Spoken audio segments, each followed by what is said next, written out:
সন্ধ্যার দিকে শপিং মলে এসেছি কিছু কাপড় চোপড় কিনতে। আজ শপিং মলটাতে কিছু ডিসকাউন্ট চলছে, তাই ঘুরে ঘুরে কী কেনা যায় সেটাই দেখতে লাগলাম। হঠাৎ করে কিছু একটার সাথে ধাক্কা লেগে পড়ে গেলাম।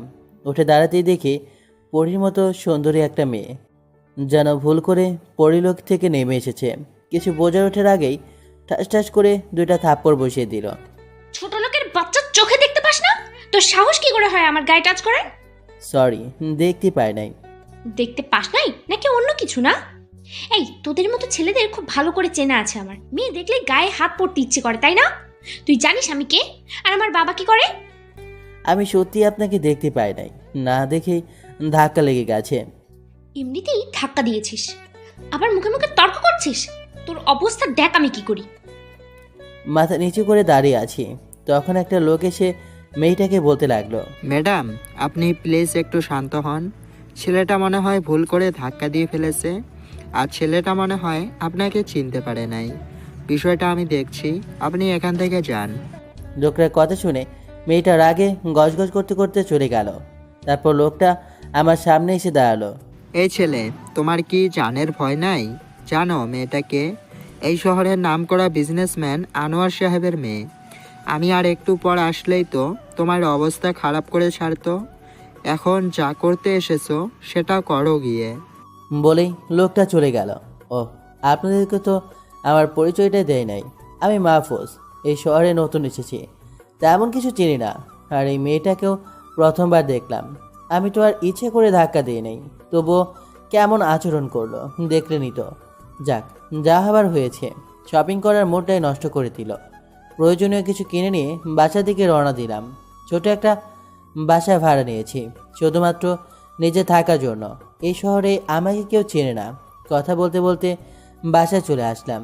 ঘেমে নিয়ে একেবারে একাকার হয়ে গেছি। ওয়াশরুমে গিয়ে শাওয়ার নিলাম, তারপর রাতের খাবার খেয়ে নিলাম, তারপর বিছানায় শরীরটা এড়িয়ে দিয়ে দিলাম। তখনই ফোনে একটা মেসেজ আসলো।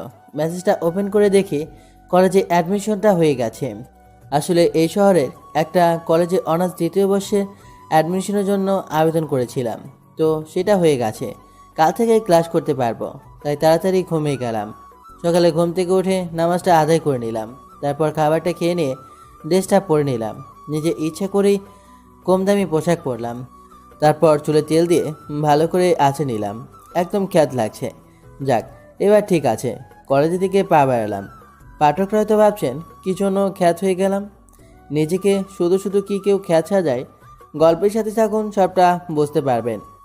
বাসা থেকে কলেজ বেশি দূরে নয়, মাত্র 5 মিনিটের রাস্তা। তাই কলেজে পৌঁছে গেলাম। গেট দিয়ে ঢুকতেই সামনের দিকে চোখ পড়লো। আরে, একটু দেখি কালকে সেই মেয়েটা। ওনার বাবা নাকি এই শহরের নামকরা বিজনেসম্যান। যাই হোক, আমাকে নিয়ে আমি ভাবতে থাকি। মেয়েটাকে না দেখার ভান করে চলে যেতে থাকলাম। তখন পেছন থেকে একটা মেয়ে ডাক দিল। এই খ্যাত, কই যাস? এদিকে শুনে যা। তাকে দেখি যেই ভয়টা পাচ্ছিলাম সেটাই হয়েছে। ওই যে একটা কথা আছে না, যেখানে বাঘের ভয় সেখানেই সন্ধ্যা হয়। কালকে সে মেয়েটাই ডাকছে। তাই সামনে না এগিয়ে সোজা মেয়েটার কাছে চলে গেলাম। জি, আপনি কি আমাকে ডাকছেন? তুই ছাড়া এই কলেজে তো একটাও খ্যাতকে দেখতে পাচ্ছি না। তো কাকে ডাকছি বোঝার কথা। ও আচ্ছা, বলুন কি বলবেন। তুই তো সেই ছেলেটা যে গতকালকে আমাকে ধাক্কা দিয়েছিল। কলেজে তো আগে দেখি নাই, নতুন নাকি? মাথাটা নিচু করে, জি, আমার আজকেই প্রথম কলেজ। তোর নাম কি রে? জি, আমার নাম মাহফুজ। আর আপনার নাম? আমার নাম তানহা। গতকাল যে অপরাধ করেছিলি তার অবস্থা তো খারাপ করেই দিতাম, তবে শপিং মলের ম্যানেজারের কথায় বেঁচে গিয়েছিস। আচ্ছা, যাক সে কথা। বাট তোর মতো খ্যাতকে প্রিন্সিপাল অ্যাডমিশন দিলে কেন, সেটাই তো মাথায় আসছে না। আর কিসব কাপড় পরেছিস সেগুলো? কাপড় কেনার টাকা না থাকলে আমার কাছ থেকে ভিক্ষা নিয়ে যাস। বলেই সবাই হাসতে শুরু করলো। ইচ্ছা করলে কতগুলো জবাব দিতে পারতাম, কিন্তু দিলাম না। সেখান থেকে ক্লাসে চলে আসলাম। এখনও ক্লাসের সময় হয় নাই, তাই ক্লাসটা ফাঁকা ছিল। একেবারে লাস্ট বেঞ্চে গিয়ে বসে পড়লাম। এদিকে তানহার বান্ধবী লিজা। কিরে তানহা, ওই খ্যাতটাকে এভাবে অপমান করলি কেন? আরে গতকাল গিয়েছিলাম শপিং করতে, বাট বই থেকে জানি খ্যাতটা এসে আমাকে ধাক্কা দেয়। প্রচণ্ড রাগে দুইটা চড় মেরে রাগটা কন্ট্রোল করেছিলাম। একদম ঠিক কাজ করেছিলি। এইসব খ্যাতদের কাজটাই হলো মেয়েদের দেখলে গায়ে পড়া। আচ্ছা ঠিক আছে, এখন ক্লাসে চল, সময় হয়ে গেছে। তানহা ওর বান্ধবীদের সাথে ক্লাসের দিকে চলে যায়। ক্লাসে চুপ করে বসে আছি। হঠাৎ তাকে দেখি তানহা ওর বান্ধবীদের সাথে এই ক্লাসের দিকে আসছে, তাই মাথাটা নিচু করে থাকলাম। এদিকে ক্লাসের সামনে যেতেই চোখ কপালে। কিরে লিজা, খ্যাটটা আমাদের ক্লাসে বসে কি করছে? হ্যাঁ তাই তো রে, খ্যাতটা মনে হয় আমাদের সাথে একই ইয়ার পরে। চল খ্যাটটাকে মজা দেখাচ্ছি। বলে শয়তানি একটা হাসি দেয়। সবাই মিলে মাহফুজের কাছে যায়। কিরে ছোট লোক, পিছু নিতে নিতে এই ক্লাস পর্যন্ত চলে এসেছিস? মাথাটা নিচু করে থাকলাম। অপমান আর কত করবে, বড়লোকের দুলালি। অহংকারের কারণে মেয়েগুলো আর কিছু বলতে যাবে, তখনই ক্লাসে স্যার চলে আসে। সব স্টুডেন্টরা নিজের জায়গায় বসে পড়ে। তারপর স্যার ক্লাস নেওয়া শুরু করেন। তোমরা সবাই মনোযোগ দিয়ে শোনো। তোমাদের কলেজে নতুন একটা ছেলে এসেছে, আজ থেকে তোমাদের সাথে লেখাপড়া করবে। মাহফুজ, তুমি সামনে এসো। স্যারের কথা মতো সামনের দিকে তাকিয়ে স্যারের পাশে দাঁড়ালাম। এই হলো তোমাদের নতুন বন্ধু, গতকালই অ্যাডমিশন নিয়েছে, এখানেও নতুন এসেছে, তোমরা ওকে দেখে রাখবে। স্যারের কথা শেষ না হতেই তানহা দাঁড়িয়ে গেল। স্যার, আপনাদের কি রুচিবোধ বলতে কিছুই নেই নাকি সব হারিয়ে গেছে? ওই থেকে একটা খ্যাত ছোট লোক এই কলেজে অ্যাডমিশন দিয়েছেন, কলেজের ইজ্জতটাই তো এর জন্য নষ্ট হয়ে যাবে। তানহার কথা শুনে মাথা নিচু করে দাঁড়িয়ে থাকলাম। কোন আজব জায়গায় আসলাম, এরা শুধু ভালো জামা কাপড়ই দেখে, ভিতরটা দেখে না। তা না, জাস্ট শ্যাট আপ। তুমি তোমার সীমা অতিক্রম করে ফেলছো। ভুলে যেও না, তুমি এখানে শিক্ষা নিতে আসছো, এটা কোনো সিনেমা হল না। Sit down right now. Tanha স্যারের কথায় বসে পড়ে। মাহফুজ, তুমি কিছু মনে করো না, নিচের জায়গায় গিয়ে বসে পড়ো। স্যারের কথা মতো নিজের সিটে এসে বসলাম। স্যার ক্লাস নিতে শুরু করলেন। ক্লাস করা শেষে বের হয়ে গেলাম। আজকে নতুন, তাই কোনো বন্ধু হয় নাই। ক্যাম্পাসের দিকে হাঁটতে লাগলাম। ঠিক তখনই পকেটে থাকা ফোনটা বেজে উঠল। হ্যালো স্যার, ও কাছ থেকে। মাহফুজ, তোমাকে যে মিশনে পাঠানো হচ্ছে সেটা ভালোভাবে কমপ্লিট করা চাই। কোনো রকম কেউ যেন সন্দেহ না করে। এটা খুবই গোপনীয়ভাবে করতে হবে। হাত ফসকে বেরিয়ে গেলে দেশের জন্য বিপদ হয়ে আসতে পারে। অপরাধীদেরকে আমাদের চাই। স্যার, আপনি কোনো চিন্তা করবেন না, এখানে আমি ছাত্রসাথী এসেছি, তাই সন্দেহ করার কিছুই নাই। এই মিশনটা কমপ্লিট করে এখান থেকে বের হব। স্যার, শুধু কিছুদিন সময় লাগবে। ওপাশ থেকে। ওকে, তোমাকে সময় দেওয়া হলো, তবে বেশি দেরি যেন না হয়ে যায়। বলে ফোনটা কেটে দিল। অপরাধীদের তো জেলের ভাত খাইয়ে ছাড়বো, সে যেভাবে হোক। তার আগে আমাকে এই কলেজ সম্পর্কে ভালো করে সব কিছু জেনে নিতে হবে। এসব ভাবছি তখন পেছন থেকে কে একজন আমার নাম ধরে ডাক দিল। পেছনে ঘুরে দেখি একটা ছেলে ধরে কাছে চলে আসলো, হাত বাড়িয়ে দিয়ে বলে, হাই, আমি রাজ। হাই, আমি মাহফুজ। তো আমরা কি বন্ধু হতে পারি? হ্যাঁ অবশ্যই। আচ্ছা, তোমার বাসা কোথায়? এই তো সামনে। আর আপনার বাসা? ও, আমার বাসায় সিনেমা হলের পেছনে। আর তুমি আপনি করে বলছো কেন? আমরা তো বন্ধু, বন্ধুদের মধ্যে কখনো আপনি চলে না। সো এখন থেকে তুই করে বলবো। আচ্ছা ঠিক আছে। তো নাম্বারটা দে তো। রাজকে আমার নাম্বারটা দিলাম। তারপর দুজন মিলে একটা গাছের নিচে বসলাম।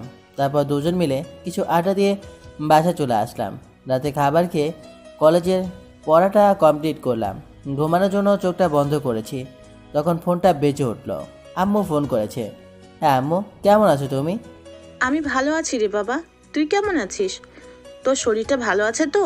আর তুই কোথায়? আম্মু, এখানে চিন্তার কিছুই নাই, সব ঠিক আছে।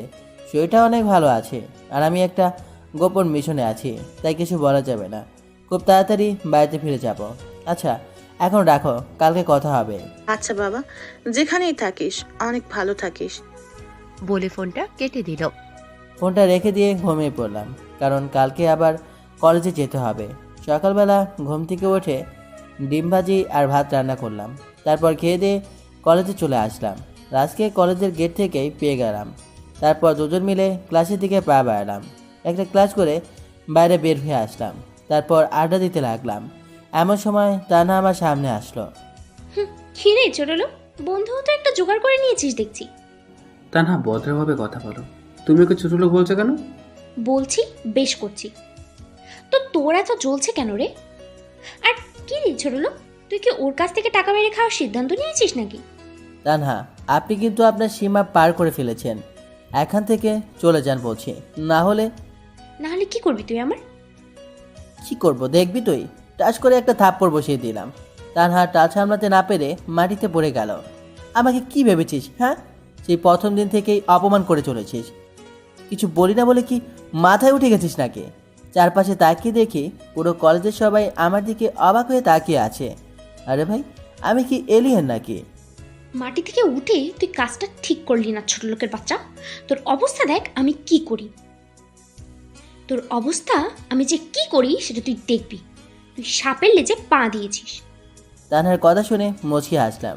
মনে মনে সাপেলে যে কে পা দিয়েছে সেটা পরে জানতে পারবি। রাজ, চল এখান থেকে বলে রাজকে নিয়ে ক্লাসে চলে আসলাম। মাহফুজ, তুই কিন্তু একটা ভুল করে ফেললি। তানহার বাবা এই শহরের এমপি। তার জায়গায় পুরো কলেজ চলে, তার কথায় পুরো কলেজ চলে। যেখানে তানহার সাথে কেউ কথা বলতে সাহস পায় না, আর তুই তার মেয়ের গায়ে হাত দিয়েছিস। তুই এবার গেলি। আরে অত ভয় পাস না তো, মন দিয়ে ক্লাস কর, কিছুই হবে না। তারপর মন দিয়ে স্যারের লেকচার শুনতে লাগলাম। একটু পরেই কলেজ গেট দিয়ে 3 থেকে 4টা গাড়ি প্রবেশ করে। গাড়ি থেকে কয়েকজন পুলিশ বের হয়ে আসে। তাদের একজন বলে ওঠে, এই তোদের কলেজে মাহফুজ মাহমুদ কে রে? একটা ছেলে মাহফুজের ক্লাসটা দেখিয়ে দেয়। তখনই পুলিশ ক্লাসের ভিতরে চলে যায়। এখানে মাহফুজকে? সামনে তাকিয়ে দেখি কয়েকজন পুলিশ। রাজ পাশেই বসা ছিল। পুলিশ দেখে ভয় পেয়ে যায়। তারপর আমি দাঁড়িয়ে যাই। জি, আমি মাহফুজ। নামটা বলার সাথে সাথেই দুজন পুলিশ এসে 2 পাশ দিয়ে ঝাপটে ধরে নেয়। কোনোভাবেই ছুটতে পারছি না। আরে আপনারা কি করছেন? শুধু শুধু আমাকে এভাবে নিয়ে যাচ্ছেন কেন? আমার অপরাধটা কি? তোকে শুধু শুধু ধরে নিচ্ছি মনে করেছিস? তুই তো সোজা এমপির মেয়ের গায়ে হাত দিয়েছিস রে ছোট লোক। তোর পাশাক আশাক দেখে তো খ্যাত আর ছোট লোক ছাড়া কিছু মনে হয় না। তবুও টার্গেট একদম এমপির মেয়েকে। চল, তোর জন্য স্বয়ং এমপি নিজে এসেছেন। 2টা পুলিশ মাহফুজকে ধরে নিয়ে কলেজ গেটের কাছে চলে আসে। পুরো কলেজের ছেলে পেলে ঘটনাটি দেখছে। গাড়ির সামনে দেখি তানহা দাঁড়িয়ে আছে, আর সাথে একজন মধ্যবয়স্ক লোক দাঁড়িয়ে আছে। আমাকে দেখেই লোকটা বলে উঠল, ওসি সাহেব, এই ছোট লোকটাকে এমনভাবে শাস্তি দেবেন যাতে কোনো মেয়ের দিকে চোখ তুলে তাকাতে না পারে। তখন বুঝে গেলাম লোকটা তানহার বাবা। ওসি স্যার, আপনি আমাকে যা শাস্তি দেওয়ার দিন, কিন্তু আমাকে 1 মিনিট বাড়িতে কথা বলতে দিন, নয়তো সবাই চিন্তা করবে আমার জন্য। পুলিশের কি মনে হলো জানি না, কিছুক্ষণ ভেবে তার ফোনটা আমার হাতে দিলেন। আমিও একটা নাম্বার তুলে ফোন লাগালাম। কিছুক্ষণ কথা বলে ওসি দিকে ফোনটা বাইরে দিলাম। এই যে ফোনটা নিন আর কথা বলুন। ওসি মাহফুজের কাছ থেকে ফোনটা হাতে নিয়ে কিছুক্ষণ কথা বলল। তারপরে মুখে ভয়ের ছাপ দেখা দিল। স্যার সরি স্যার, আমি ব্যাপারটা জানতাম না স্যার, আর কখনো এমন হবে না স্যার। বলে ফোনটা কেটে দিল। সরি এমপি সাহেব, আমি এই ছেলেটাকে অ্যারেস্ট করতে পারবো না। এটা আপনি কি বলছেন ওসি সাহেব? যে কাজে আসলেন সেটা ঠিক মতো করুন, না হলে এমন জায়গায় ট্রান্সফার করব যে মশা মারতে দিন শেষ হয়ে যাবে। আরে স্যার, রাখেন আপনার মশা মারা। আপনার মশা এবার আপনি মারুন। ওসির কথা শেষ হতেই এমপি সাহেবের ফোনটা বেজে ওঠে। পকেট থেকে ফোনটা বের করে রিসিভ করে কানে ধরেন। একটু পরেই এমপি সাহেবের মুখ কালো হয়ে যায়। ফোনে কথা বলা শেষ করেই তানহার গালে ঠাস করে একটা থাপ্পড় মারে। তানহা, তোর সাহস তো কম না। তুই জানিস তুই কার সাথে পাঙ্গা লড়ছিস? তোকে তো ইচ্ছে করছে আরো কয়েকটা থাপ্পড় লাগিয়ে দেই। মাহফুজ বাবা, আমার ভুল হয়ে গেছে। আমি কি তোমাকে কোনোভাবে সাহায্য করতে পারি? না আঙ্কেল, আমাকে সাহায্য করার কোনো প্রয়োজন নেই। তবুও যদি কখনো কোনো সমস্যা ফেস করো তাহলে আমাকে বলো। আচ্ছা, আমি এখন চলে যাচ্ছি। ভালো থাকো বাবা। বলে তিনি চলে গেলেন। পুরো কলেজ তো অবাক হয়ে তাকিয়ে আছে। যাকে ধরতে আসছিল একটু আগে, এখন কি থেকে কি হয়ে গেল? মাহফুজকে ছেড়ে দিয়ে চলে যাচ্ছে। কিন্তু সব থেকে বেশি অবাক হয়েছে তানহা, কারণ এই পর্যন্ত অনেক ছেলেকে এইভাবে জেলে পাঠিয়েছে। তানহার দিকে কে চোখ তুলে তাকালেও অবস্থা খারাপ হয়ে যেত। সেখানে মাহফুজকে তো ধরলই না, উল্টো খ্যাটটাকে ছেড়ে দিয়ে তার বাবা থাপ্পড় দিয়ে চলে গেল। যেখানে তানহার বাবা তানহাকে কখনো মারা তো দূরে থাক, একটি বকা পর্যন্ত দেয় নাই, সেখানে আজ কিনা এই খ্যাটটার জন্য থাপ্পড় মেরে দিল। তানহা মনে মনে প্রতিজ্ঞা করে এই খ্যাটটাকে যে করেই হোক শাস্তি দিয়েই ছাড়বে। এটাই তার কঠোর প্রতিজ্ঞা। তানহার বাবার সাথে কথা বলা শেষ করে চলে যেতে ধরেছি, তখনই পেছন থেকে ওসি ডাক দিল। এই ছেলে, এদিকে আসো, একটা কথা আছে। ওসির কথা মতো তার সামনে গিয়ে দাঁড়ালাম। কি বলবেন বলুন, আমার সময় নাই। এমনিতেই ক্লাস চলাকালীন নিয়ে এসেছেন আমাকে। তোমার সাথে একটু আলাদা কথা বলতে চাই, প্লিজ না করো না। ওকে চলুন, কিন্তু আমার বেশি সময় নষ্ট করা যাবে না। তারপর ওসির সাথে একটু সাইডে গেলাম। ওসি সাইডে এসেই আমাকে স্যালুট করে বসলো। আমি তো পুরো অবাক হয়ে গেলাম। স্যার, আমার ভুল হয়ে গেছে, আমি আপনার বিষয়ে সব কিছু জেনে গেছি। আপনি এখানে থাক, তোমাকে আর কিছু বলতে হবে না। যা জেনে নিয়েছেন চুপচাপ চেপে যাও। তোমার মুখ থেকে যেন কোনোভাবে এই কথা বের না হয়ে যায়। সাবধান। ওকে স্যার, ভুল করেও কিছু বের হবে না। ওকে, তুমি এখন যেতে পারো, আমার ওদিকে কাজ আছে বলে সেখান থেকে চলে আসলাম। সামনে তাকিয়ে দেখি রাজ আমার দিকে অবাক হয়ে তাকিয়ে আছে। কী রে রাজ, এভাবে তাকিয়ে আছিস কেন? তুই কি আমাকে বলতো? তানহার বাবা ফোনে কথা বলার পর তোকে ছেড়ে দিল। যেখানে তানহা অনেক ছেলেকে ওর বাবাকে দিয়ে জেলের ভাত খাইয়েছে, সেখানে তোকে এমনিতে ছেড়ে দিল? তুই কে আর তোর পরিচয় কি? এটা তুই কোনো কথা বললি? আমি তো তোর বন্ধু, আর কেন যেন আমাকে কিছু না করেই ছেড়ে দিল। আচ্ছা, এখন এসব কথা ভেবে কাজ নেই। এখন চল বাসার দিকে যাও যাক। তারপর রাজকে বিদায় দিয়ে বাসা চলে গেলাম। ফ্রেশ হয়ে একটা ঘুম দিলাম। বিকেলে ঘুম থেকে উঠে বাইরে থেকে একটু ঘুরে আসলাম। রাতে কলেজের পড়াটা শেষ করে ঘুমানোর জন্য শুয়ে পড়লাম। ঘুমের চোখটা জুড়ে আসে, আর তখনই টেবিলে থাকা ফোনটা বেজে উঠল। ছুর, এ সময় আবার কে ফোন দেবে? রাত বাজে 11টা। ফোনটা হাতে নিয়ে দেখি আম্মু ফোন করেছে। তাড়াতাড়ি ফোনটা রিসিভ করলাম। হ্যালো আম্মু, কেমন আছো তুমি? তোকে ছাড়া কিভাবে ভালো থাকি আমি বল? আজ কতদিন হয়ে গেল তুই বাসায় নাই। তোর জন্য সব সময় আমার মনটা খারাপ থাকে। তোর বোন তো সব সময় তোর কথা বলে। আচ্ছা আম্মু, সবার কথাই তো শুনলাম, বাট বাবা কেমন আছে? তোর বাবাও তোকে অনেক মিস করছে, কিন্তু সে একটা বিষয়ে অনেক খুশি যে তার ছেলেটা দেশের জন্য কাজ করছে। সাথে আমরাও গর্ব করি তোর জন্য। আম্মু, শুধু তোমরা আমার জন্য দোয়া করো, যেন যে কাজে নেমেছি সেটা সম্পূর্ণ করতে পারি। তাহলে দেশের জন্য অনেক বড় কিছু করতে পারবো। আচ্ছা, এখন ফোনটা রাখছি, কালকে কথা হবে। তারপর ফোনটা কেটে দিলাম, কিন্তু ফোনটা আবার বেজে উঠলো। এবার তাকে দেখি কোনো এক অচেনা নাম্বার থেকে ফোন এসেছে। ফোনটা রিসিভ করলাম। হ্যালো, কে বলছেন? তোমার চেনা কেউ একজন? কণ্ঠ শুনে বুঝতে পারলাম এটা কোনো মেয়ের কণ্ঠ। আচ্ছা, আপনি কে বলছেন? বললাম তো তোমার কাছের একজন মানুষ। আপনার এসব ফালতু কথা শোনার সময় আমার নাই। আর আমার নাম্বার পেয়েছেন কোথায়? বাবা, প্রিয় মানুষটার নাম্বার পেতে আবার কোনো সমস্যা হয় নাকি? এই যে ম্যাডাম শুনুন, আপনি যেই হন না কেন, এসব আজারে বেচাল আমার শোনার সময় নাই। সো ফোনটা রাখলাম। এই এই বলছি, এত রেগে যাওয়ার কি আছে? আমি তানহা। নামটা শোনার পরেই খুব অবাক হয়ে গেলাম। যে মেয়েটা আমাকে দেখতেই পারে না সে আমাকে ফোন দিয়েছে, কিন্তু তারপরে তার আচরণ মনে পড়ে গেল আর খারাপ লাগতে লাগলো। এই মেয়ে, তুমি আমাকে ফোন দিয়েছো কেন? আমাকে অপমান করে তোমার ভালো লাগে নাই? আবার এখন ফোন দিয়ে অপমান করার চিন্তা ভাবনা করছো? বিশ্বাস করো মাহফুজ, আমি নিজের অহংকারের কারণেই সব কিছু করেছি। মানুষত্ব হারিয়ে ফেলেছিলাম, কিন্তু এখন নিজের ভুলটা বুঝতে পেরেছি। আমাকে প্লিজ তুমি ক্ষমা করে দাও। আমি তোমার উপর রাগ করে নাই, যা হয়ে গেছে সেটা বাদ দাও। তুমি যে তোমার ভুলটা বুঝতে পেরেছো সেটাই অনেক। এখন রাখতে পারো। না না, আগেই রাখতে হবে না। আগে তোমাকে বলতে হবে যে আমাকে মাফ করে দিয়েছো, না হলে তোমাকে ছাড়ছি না আমি। কি বিপদে বললাম রে ভাই, মেয়ে তো দেখি আটার মতো লেগে আছে। ওকে ঠিক আছে, আমি তোমাকে মাফ করে দিলাম। এখন খুশি তো? খুশি মানে অনেক খুশি। আচ্ছা, আমরা কি ভালো বন্ধু হতে পারি? প্লিজ এটাতে না করো না। আচ্ছা ঠিক আছে, আজ থেকে তুমি আমার ভালো বন্ধু। অনেক ধন্যবাদ তোমাকে। তারপর তান্নার সাথে অনেক সময় কথা বললাম। কিছুক্ষণ কথা বলেই দুজনেই অনেক ফ্রি হয়ে গেলাম।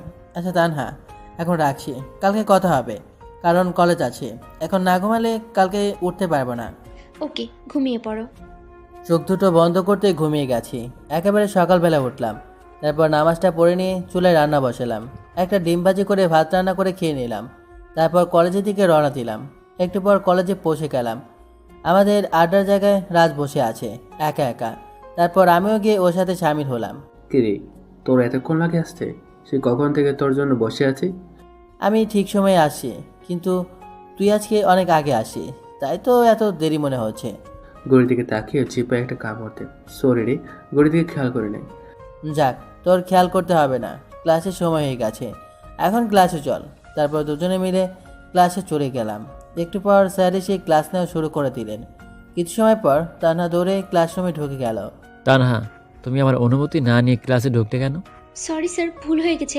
আসলে আজকে একটু দেরি হয়ে গেছে, তাই দৌড়ে চলে এসেছি। ওকে ঠিক আছে, জায়গায় গিয়ে বসো।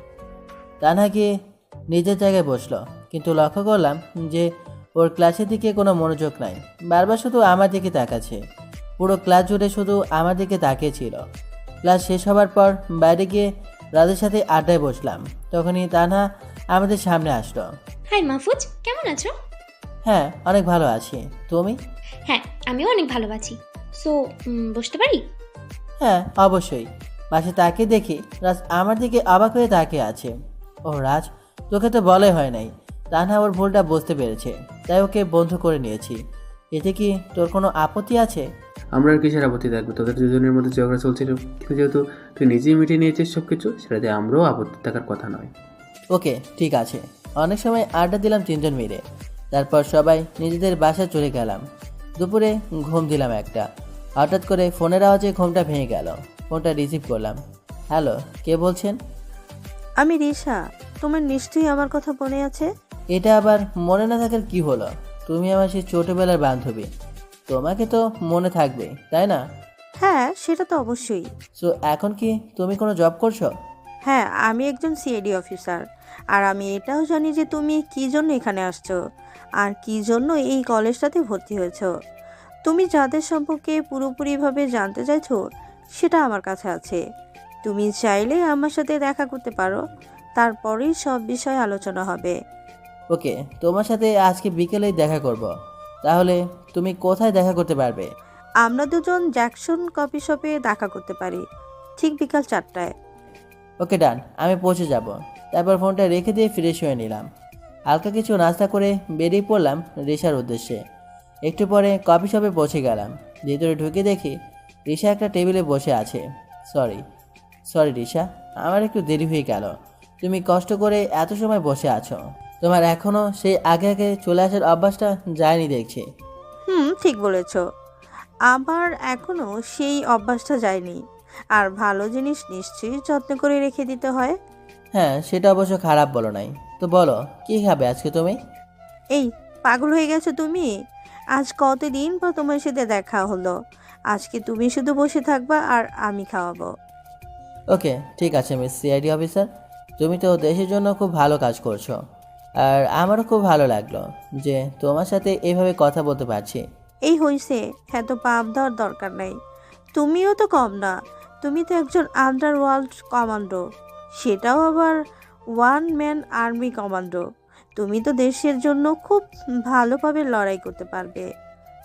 আমাদের কথা বলার মাঝে ওয়েটার এসে 2টা কফি দিয়ে গেল। রিশা, তুমি এর মধ্যে কফিও অর্ডার করে ফেলেছো? তারপর আরও বেশ কয়েকটা আইটেম আসলো।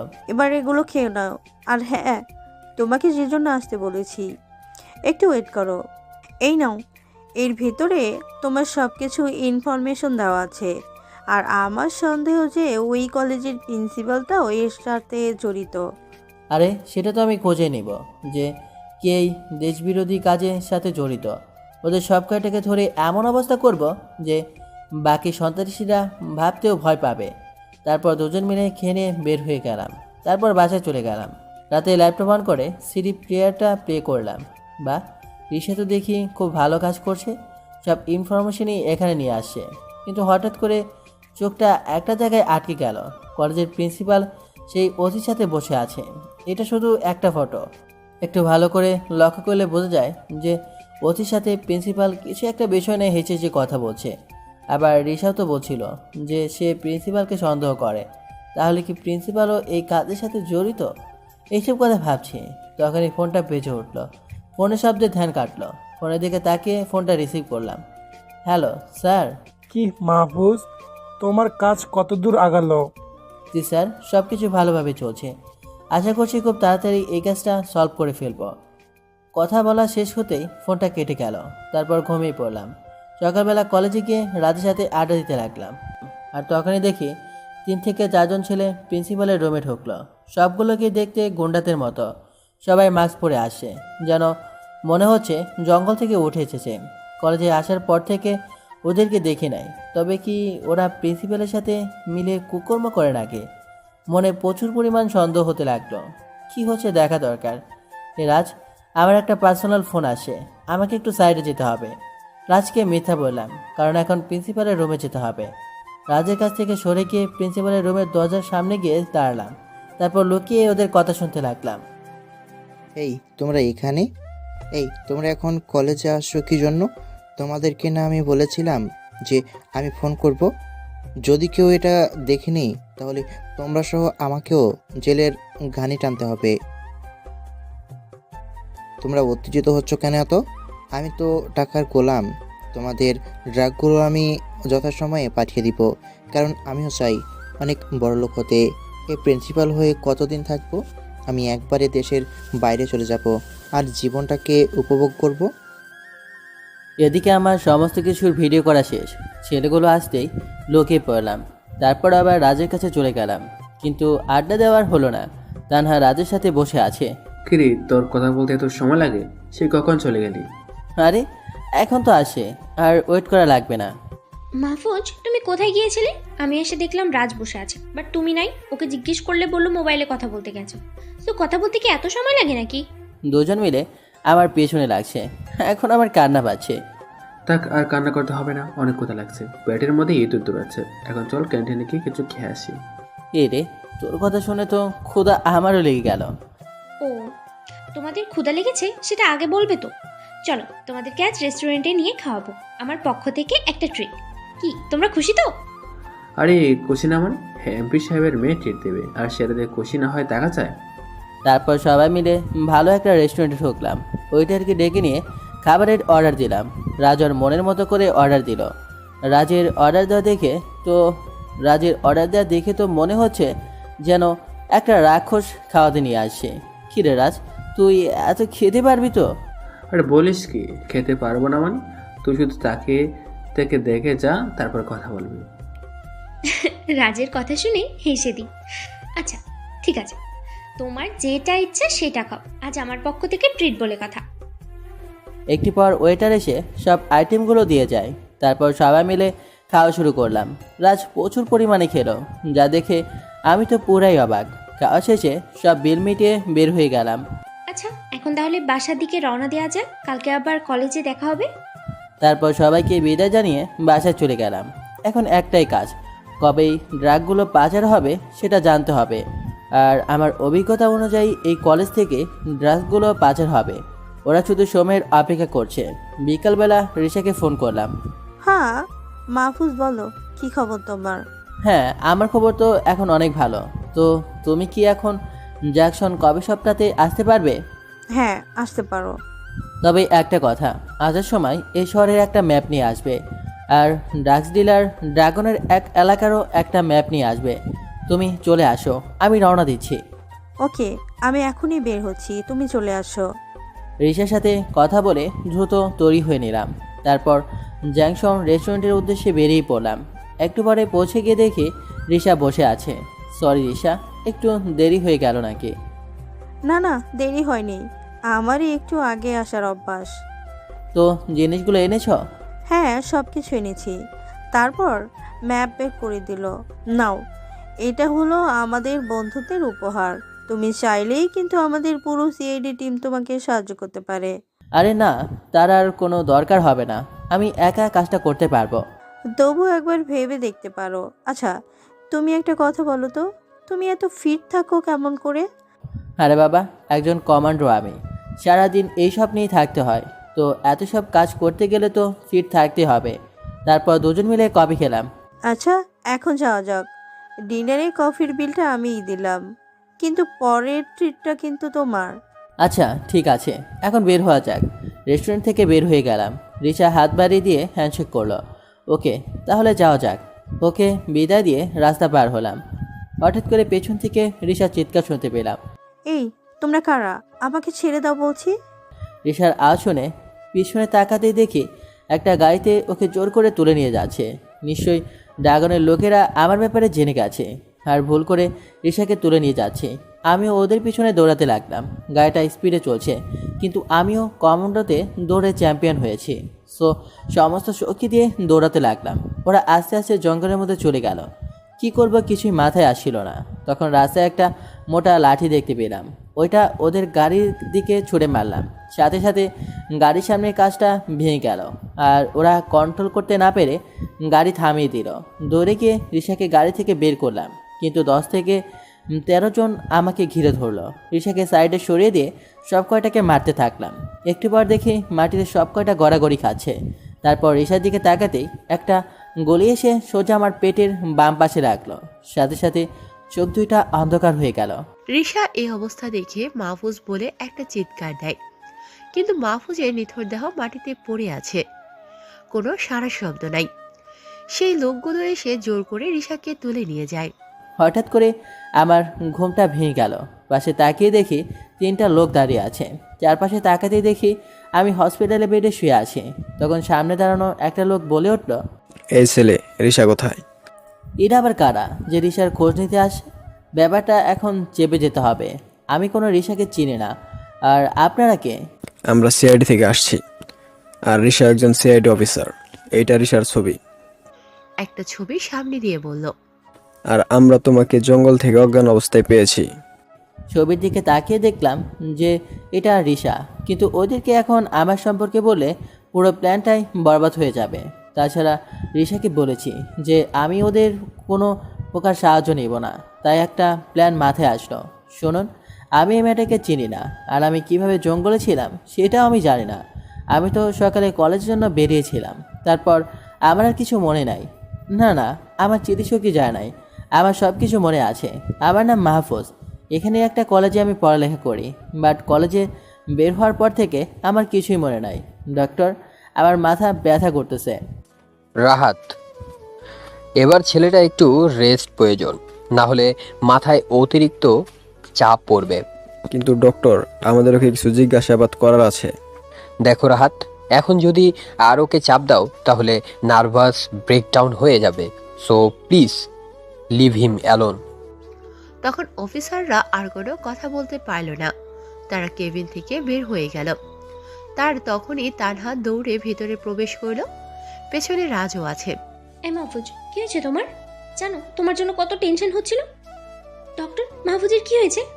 দেখো তানা, চিন্তার কোনো কারণ নাই। ওনার একটা গুলি লেগেছিল পেটের ডান পাশে। সেন্সিটিভ এলাকা ছুঁয়ে বেরিয়ে গেছে, এখন সম্পূর্ণ বিপদমুক্ত। আপনি আমাকে কেমন করে চেনেন? আরে তুমি আমাদের আনোয়ার সাহেবের মেয়ে, আর তোমাকে চিনবো না এটা কেমন করে হয়? মাহফুজ, কেমন করে হলো এসব? জানো তোমার জন্য আমার কত চিন্তা হচ্ছিল, কতবার যে তোমাকে ফোন করেছি, বাট তোমার কোনো খবরই পাইনি। তারপর অনেক কষ্টে তোমার খোঁজ পেয়ে চলে আসলাম। এই তানহা, আমার কিছু হয় নাই, আমি একদম ঠিক আছি। আর তুমি এত উতলা হয়েও না, শরীর খারাপ করবে তো। আমার শরীর নিয়ে তোমাকে এত চিন্তা করতে হবে না। নিজের পেটে গুলি লেগেছে, সেটা নিয়ে কোনো চিন্তা নেই। এটা বলে কেঁদে দেয়। আরে পাগলি, তুমি কাঁদছো কেন? কাদার মতো কিছু হয়েছে নাকি?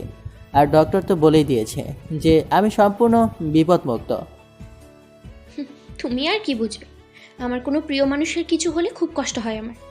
আর তুমি তো এখন আমার খুব ভালো একটা বন্ধু। আচ্ছা ডক্টর, আপনারা ওর সমস্ত রকমের ট্রিটমেন্ট করুন, কোনো কমতি যেন না থাকে। যত টাকা লাগে। নার্স, রোগীকে একটা ঘুমের ঔষধ দিন, এখন ওনার ঘুমের প্রয়োজন। নার্স এসে মাহফুজকে একটা ঘুমের ওষুধ দেয়। ওষুধ খেয়ে মাহফুজ ঘুমিয়ে পড়ে। একটানা দুপুর পর্যন্ত ঘুমিয়ে থাকে মাহফুজ। পরে দুপুরে ঘুম ভেঙে যায়। আস্তে করে চোখ খুলে তাকিয়ে দেখি আমার পাশেই তানহা বসে আছে। আমার হাতের উপর মাথা রেখে ঘুমিয়ে পড়েছে। কিছু চুল ওর মুখের উপর এসে পড়ছে। সব মিলিয়ে ওকে খুব মায়াবী লাগছে। ইচ্ছে করছে ওর কপালে ভালোবাসার একটা পরশ এঁকে দিই, কিন্তু সেই দিক দিয়ে আমি বাধাগ্রস্ত, কারণ দুজনের মধ্যে ভালো বন্ধুত্বের বেশি কিছুই নাই। এসব ভাবতে গিয়ে হাতটা হালকা টান লাগে, আর তখনই তানহার ঘুমটা ভেঙে যায়। ও মাহফুজ, তুমি উঠে পড়েছো? এখানে বসে থাকতে থাকতে চোখটা যে কখন লেগে গিয়েছিল বুঝতেই পারিনি। তোমার তো এখন দুপুরের খাবার খাওয়ার সময় হয়ে গেছে। রাজকে খাবার আনতে পাঠিয়েছি, এখনই চলে আসবে। দুজনে কথা বলতে বলতে রাজ খাবার নিয়ে চলে আসলো। আমার ফেভারিট খাবার বিরিয়ানি নিয়ে আসে। রাজ খাবারটা তানহার হাতে দিল। তারপর তানহা খাবারগুলো একটা প্লেটে নিয়ে নিল, তারপর আমার হাতে দিল। নাও, এবার খাবারগুলো খেয়ে নাও, তোমার ওষুধ খেতে হবে। খাবার খাওয়ার জন্য উঠতে গিয়ে পেটে ব্যথা লাগলো। ব্যথায় কুঁকতে উঠলাম। এই, তোমার আবার কি হলো? ইস, আমার তো মনেই নেই যে তোমার পেটে গুলি লেগেছে। তুমি ওটা খেতে পারবে না, সত্যি বিষয়টা ভুলে গেছিলাম। আসো, আমি খাইয়ে দিচ্ছি। তানহার কথা শুনে পুরো অবাক গনে গেলাম। মেয়েটা বলছে কি ও নাকি আমাকে খাইয়ে দেবে? মাথাটা পুরো খারাপ হয়ে গেল নাকি? এত কিছু ভাবছো কেন তুমি? আমার মাথা একটুও খারাপ হয়নি। তুমি অসুস্থ বলে তোমাকে খাইয়ে দিচ্ছি, এখন চুপচাপ করে খাবারগুলো খেয়ে নাও তো। উরে বাব্বারে, তানহার কি কোনো অলৌকিক শক্তি আছে নাকি? আমার মনের কথা কেমন করে জেনে গেল? চুপচাপ হয়ে ভদ্র ছেলের মতো খেয়ে নিলাম। তানহাও আমাকে অনেক যত্ন করে খাইয়ে দিল। এমন একটা বউ থাকলেও তো আরামে জীবনটা পার করে দেওয়া যেত। খাবারটা শেষ করে ওষুধ খেয়ে নিলাম। তারপর রাজা তানহার সাথে গল্প করতে লাগলাম। সন্ধ্যার দিকে রাজকে বললাম যেন বাড়ি ফেরার পথে তানহাকে নামিয়ে দিয়ে যায়। না মাহফুজ, আমি তোমাকে ছাড়া এক পাও নড়ছে না। রাজ বাসায় চলে যাক, আমি এখানে তোমার কাছে থাকবো। একেবারে তুমি সুস্থ হলে তারপরে বাসায় যাব। আরে তানহা, তোমার বাবা মা তো তোমার জন্য চিন্তা করবে। তাছাড়া তুমি বা আমার জন্য এত করছো কেন? আর তুমি বা কোথায় থাকবে? কে বলেছে আমার বাবা মা চিন্তা করবে? তাদেরকে আমি বলে দিয়েছি যে আমি এখানে থাকবো, আর বাবাও হ্যাঁ করে দিয়েছে। তাই রাজ চলে যাও। আর তুমি এখন আমার সব থেকে কাছের বন্ধু, তাই তোমাকে ছাড়া যাব না। তোমাকে আমার থাকার জায়গার জন্য চিন্তা করতে হবে না, বুঝছো?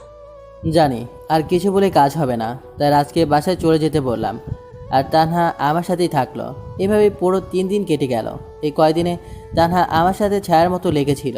ওর প্রতি অনেকটা দুর্বল হয়ে পড়েছি আমি। হয়তো ভালোবেসে ফেলেছি ওকে, কিন্তু ওকে কথাটা বললে কষ্ট পাবে অনেক, তাই বলতে পারবো না। এভাবে আরও 2 দিন হসপিটালে থাকতে হলো। তারপর সকালের দিকে আমাকে রিলিজ করা হলো। আচ্ছা রাজা, তানহা, তোমরা বাসা চলে যাও। আমি এখন ঠিক হয়ে গেছি, একাই চলে যেতে পারবো। মাহফুজ, তোমার কি মাথা খারাপ হয়ে গেছে নাকি? তুমি এখনো সুস্থ হও নাই, তোমাকে একা কিভাবে ছেড়ে দেই? হ্যাঁ, তানহা তো ঠিকই বলছে, তুই এখনো সুস্থ হস নাই।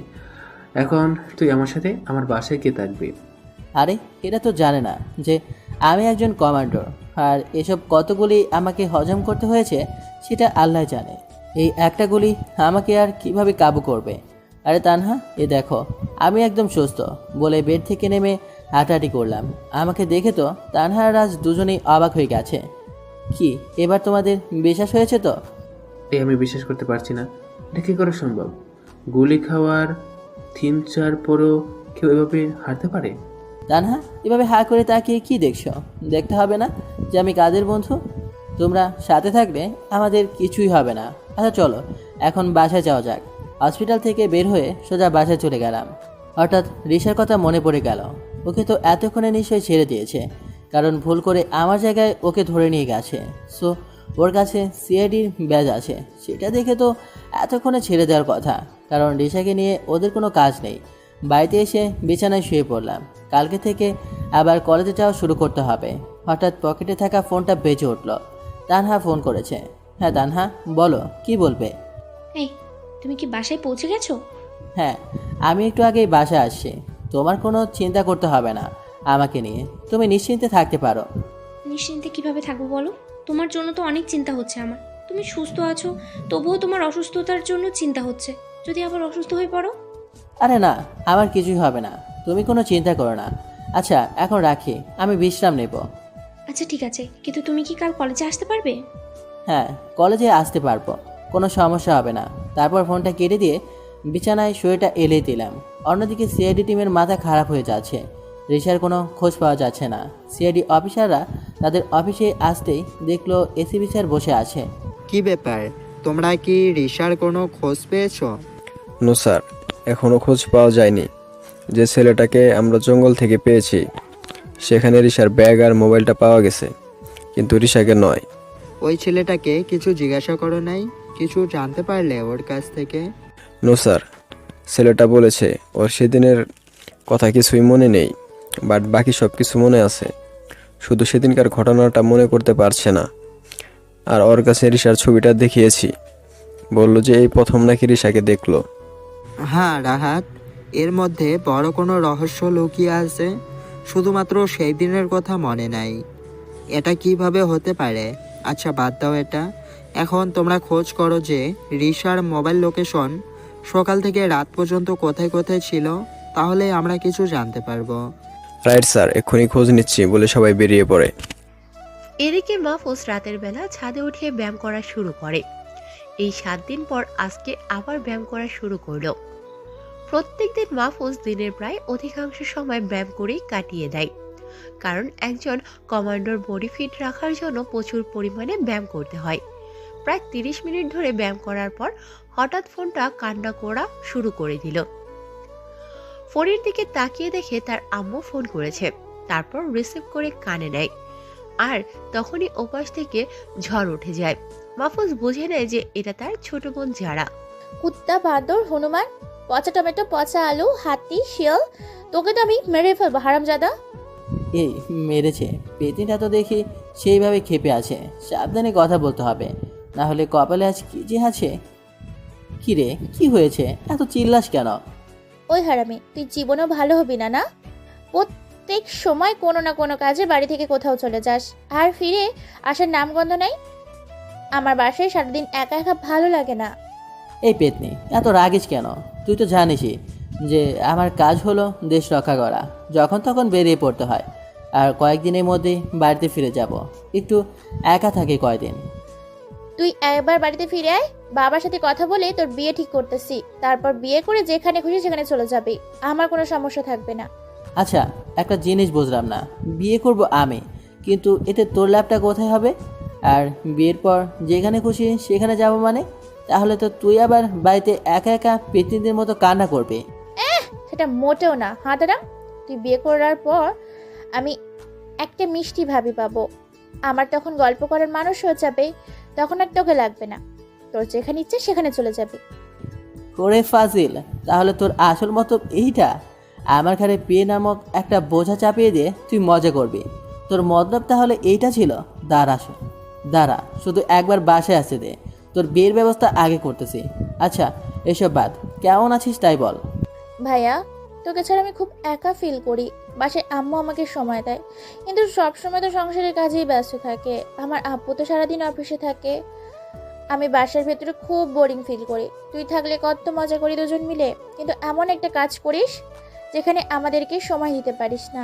ভাইয়া, তোকে আমি খুব মিস করতেছি, খুব তাড়াতাড়ি চলে আয়। এই যারা, এত মন খারাপ করিস না, আমি খুব তাড়াতাড়ি বাসায় চলে আসব।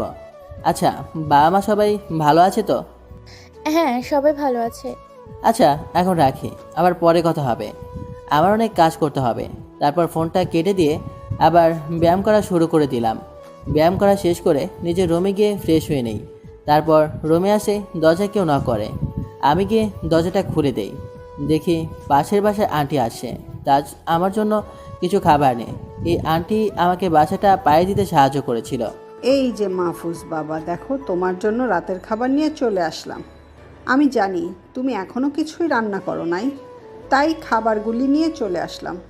আরে আন্টি, এসবের আবার কি দরকার ছিল? আমি তো রান্না করতাম। মাহফুজ বাবা, তোমাকে তো আগেই বলেছি আমার কোনো ছেলে নাই, তুমি আমার ছেলের মতো, তাই মা হিসেবে তোমাকে আমি খাবারগুলো দিলাম। তুমি না খেলে কিন্তু আমি মনে খুব কষ্ট পাবো। আন্টির এরকম কথার পর আর না করতে পারলাম না, তাই খাবারগুলো নিয়ে খেয়ে নিলাম। তারপর বিছানা ঠিক করে ঘুমের রাজ্যে চলে গেলাম। পরের দিন সকালবেলা ফোনের আওয়াজে ঘুমটা ভেঙে গেল। যখন ঘুম চোখে ফোনটা রিসিভ করলাম, হ্যালো, কে বলছেন? এই, তুমি এখনো ঘুমিয়ে রয়েছো? জানো তুমি যে কখন সকাল হয়ে গেছে, আর একটু পরে কলেজ শুরু হয়ে যাবে, তুমি এখানে ঘুমিয়েই আছো? কণ্ঠটা চিনে গেলাম। তানহা ফোন করেছে। ওহ সরি, তুমি কলেজে রওনা দাও, আমি আসি। কণ্ঠটা চিনে গেলাম। তানহা ফোন করেছে। ওহ সরি, তুমি কলেজে রওনা দাও, আমি আসি। তানহা এখন আমার খুব কেয়ার করে, কখন কি করি, শরীর কেমন আছে, খাওয়া দাওয়া করছি কিনা, আরও অনেক কিছুর খবর রাখে।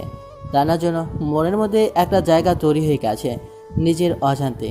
জানি না এটাকে মনে হয় ভালোবাসা বলে। কতক্ষণ নিজেকে চেপে রাখতে পারবো জানি না, কিন্তু খুব তাড়াতাড়ি আমার মনের কথাটা ওকে জানাবো। তারপর ফ্রেশ হয়ে নিয়ে ডিম ভাজি আর ভাত করে নিলাম। এটাই আমার সকালের প্রিয় একটা খাবার। তারপর খাওয়া শেষ করে কলেজে চলে গেলাম। তানহা আগে থেকেই কলেজে এসে বসে আছে। মাহফুজ আস্তে করে গিয়ে তানহার পাশে বসে। তোমার আসতে এত সময় লাগে? সেই কখন আসছি আমি কলেজে, আর তুমি এখন আসলে? সরি, আমার আজকে একটু দেরি হয়ে গেছে। আসলে আজকে হয়েছিল কি, ঘুম থেকে উঠছি দেরিতে, তাও তোমার ফোন পাওয়ার পর ঘুম ভেঙেছে, নাহলে তো আজ কলেজে আসতে পারতাম না। আচ্ছা, রাজকে তো দেখতে পাচ্ছি না। রাজ কি এখনো আসে নাই নাকি? যাক, রাজ বেচারা অনেক দিন বাঁচবে, তুমি বলার সাথে সাথেই হাজির। তানহার কথা শুনে পিছনে তাকালাম, দেখি রাজ কলেজ গেট দিয়ে ঢুকতেছে। একটু পর রাজ আমাদের সাথে এসে আড্ডায় বসলো। এই যে নবাব, আপনি তো এসেই বসে পড়লেন, এদিকে ক্লাসের সময় হয়ে গেছে, সেটা কি মাথায় আছে? মাহফুজের কথা শুনে গড়ির দিকে তাকায়। ওহ সরি দোস্ত, আমি গড়ির দিকে খেয়ালই করিনি। হয়েছে, মানুষ যখন প্রেমে পড়ে তখন আরও কত কি ভুলে যায়। তার মানে রাজ প্রেমে পড়েছে, তো আমাদের মিষ্টি মুখ করাবে না তুমি? তো রাখো তো তোমার মিষ্টি মুখ। এই মাহফুজ শুধু পাগলামি করে।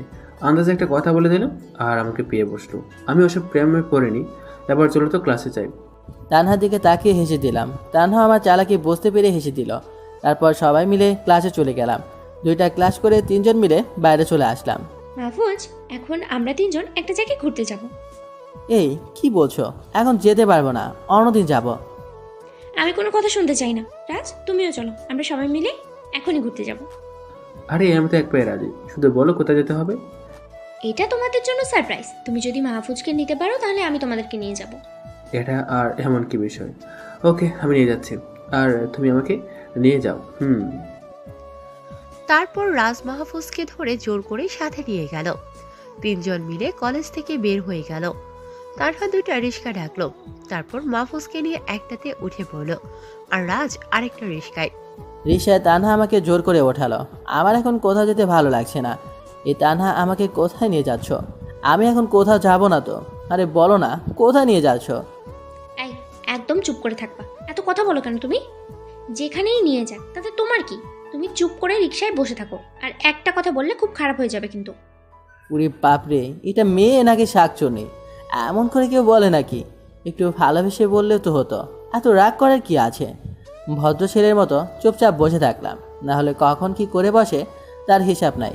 একটু পর শহরের সব থেকে বড় শপিং মলের সামনে তানহা রিক্সা দাঁড় করালো। হে মাহফুজ, এবার তুমি নামো, বসেই থাকবা নাকি? আরে নামছি তো, এত রাগ করছো কেন? তারপর রিক্সা থেকে নেমে গেলাম। রাজও আমাদের পিছনে চলে আসলো। তানহা ভাড়া মিটিয়ে মাহফুজকে নিয়ে শপিং মলের ভিতরে চলে গেল। তারপর একটা দোকানে ঢুকলো। আচ্ছা মামা, এই ছেলেটার জন্য সবচেয়ে ভালো ব্র্যান্ডের জিন্স দেখান তো। মাহফুজের দিকে ইশারা করলো। তানহার কথা শুনে আমি তো পুরোই অবাক, কারণ আমার জন্য কাপড় কিনেছে। এই তানহা, তুমি কি করছো এসব? আমার কাপড় লাগবে না তো। তোমাকে না বলেছি কোনো প্রকার টু শব্দ পর্যন্ত করবে না, তবুও কেন এত বেশি কথা বলছো? নিজের জায়গায় চুপচাপ দাঁড়িয়ে থাকো। রাগী দৃষ্টিতে তাকালো মাহফুজের দিকে। তানহার দিকে তাকিয়ে চুপ করে গেলাম। মেয়েটা আমার উপরে রেগে যাচ্ছে, আর কথা বলা যাবে না। চুপচাপ বসে থাকলাম। প্যান্ট কেনার পর একটা শার্টের দোকানে গেল। তারপর তানহা নিজে চয়েস করে শার্ট কিনে দিল। আমার চয়েস করার কোনো সুযোগই দিল না, নিজেই সব কিছু পছন্দ করে দিল। এই না, এই সব কিছু তোমার জন্য। আমি নিজে পছন্দ করে কিনে দিলাম। আর কাল থেকে যেন কলেজে এইসব খ্যাতমার্কা কাপড় পরে আসবে না, বলে দিলাম। তুমি তো দেখতে পুরো নায়কের মতো, তাহলে এরকম থাকো কেন? কালকেই নতুন জামা কাপড় পরে আসবে। আমি শুধু হা করে মাথা নাড়ালাম, কারণ এখন বেশি ভকভক করলে আমার অবস্থা খারাপ করে ছাড়বে। এই রাজ, তোমাকে তো বলেছিলাম মাহফুজকে নিয়ে আসতে পারলে তুমি যা চাও তাই দেবো। তা এখন তোমার মন মতো কিছু একটা নিয়ে নাও। তানহার কথা শুনে রাজ তো অনেক খুশি হলো। তারপর ওর মন মতো শপিং করে নিল। সব কেনাকাটা শেষ হয়ে গেলে শপিং মল থেকে বের হয়ে গেলাম। তানহার বাবা নামকরা ব্যবসায়ী বলে সবাই আমাদের খুব সম্মান করলো। তারপর যে যার মতো বাসায় চলে গেলাম। সন্ধ্যার সময় তানহার দেয়া কাপড়গুলো দেখতে লাগলাম। আসলে মেয়েটার পছন্দ আছে বলতে হবে। আমার প্রিয় নীল কালারের শার্টটা কিনেছে, আর প্যান্টটাও মনের মতো। ওর মতো একটা বউ পেলে তো কোনো কথাই থাকবে না। কিন্তু তানহা আমার অনেক ভালো বন্ধু হয়ে গেছে। এখন ওকে আমার ভালোবাসার কথাটা বলে যদি বন্ধুত্ব নষ্ট হয়ে যায়, এইসব কথা ভাবছি। হঠাৎ করে চিৎকারের আওয়াজ শুনতে পেলাম। ওহ, এটা তো পাশের বাসার আন্টির গলার আওয়াজ, যিনি আমাকে নিজের ছেলে ভাবেন। আন্টির চিৎকার শুনে ঘরের বাইরে চলে আসলাম। দেখলাম একটা চোর আন্টির ব্যাগটা নিয়ে পালিয়ে যাচ্ছে। ওফ, এবার তো দেখছি ওর সাথে দৌড়ের প্রতিযোগিতা দিতে হবে। চোরের পেছনে দৌড়াতে শুরু করলাম। বেশিক্ষণ দৌড়ানো লাগলো না। চোরটাকে ধরে আন্টির সামনে নিয়ে আসলাম। এই যে আন্টি, চোর সহ তোমার ব্যাগ নিয়ে আসে। এটাকে আজ এমনভাবে শিক্ষা দেব যাতে কারো জিনিস চুরি করার আগে কয়েকবার ভেবে নেয়, বলে চোরটাকে মারা শুরু করলাম। ও ভাই, আমার ভুল হয়ে গেছে, আমাকে মাফ করে দেন। আমি আর সহ্য করতে পারছি না আপনার মার। আর কিছুক্ষণ মারলে আমি মারা যাব। ছেলেটার কথা শুনে ভিতরে মায়া হলো, তাই ওকে ছেড়ে দিলাম। তারপর আন্টির কাছে ব্যাগটা দিয়ে ঘরে চলে আসলাম।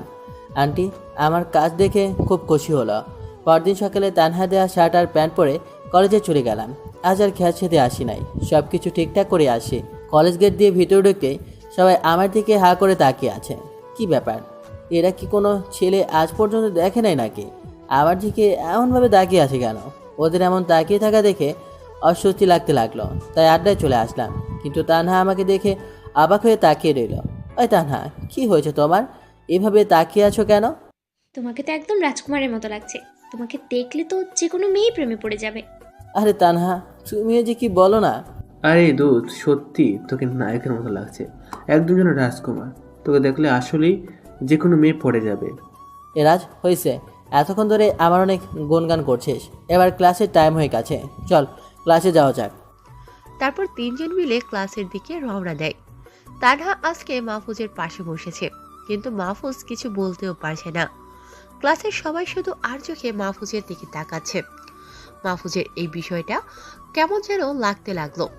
তবে একটা বিষয় খুব ভালো লাগছে, নতুন বেশে আসছে তো, তাই সবাই এমনভাবে তাকাচ্ছে। মাহফুজ মনে মনে হেসে দেয়। একটু পরে ক্লাস শেষ হয়ে যাবার পর তিনজন মিলে কিছুক্ষণ আড্ডা দেয়। তারপরে ক্যান্টিনে গিয়ে খেতে বসে। মাহফুজ, কি খাবে বলো? তোমার যা পছন্দ হয় তাই অর্ডার করো। এই রাজ, তুমি কি খাবে? ওই তো, আজ আমরা কেউ অর্ডার দেবো না, তোমার ইচ্ছা মতো অর্ডার করো, তোমরা ইচ্ছা মতো অর্ডার করো, সেগুলোই আজ খাবো। আচ্ছা আচ্ছা, ঠিক আছে, আমি আজকেই অর্ডার করছি।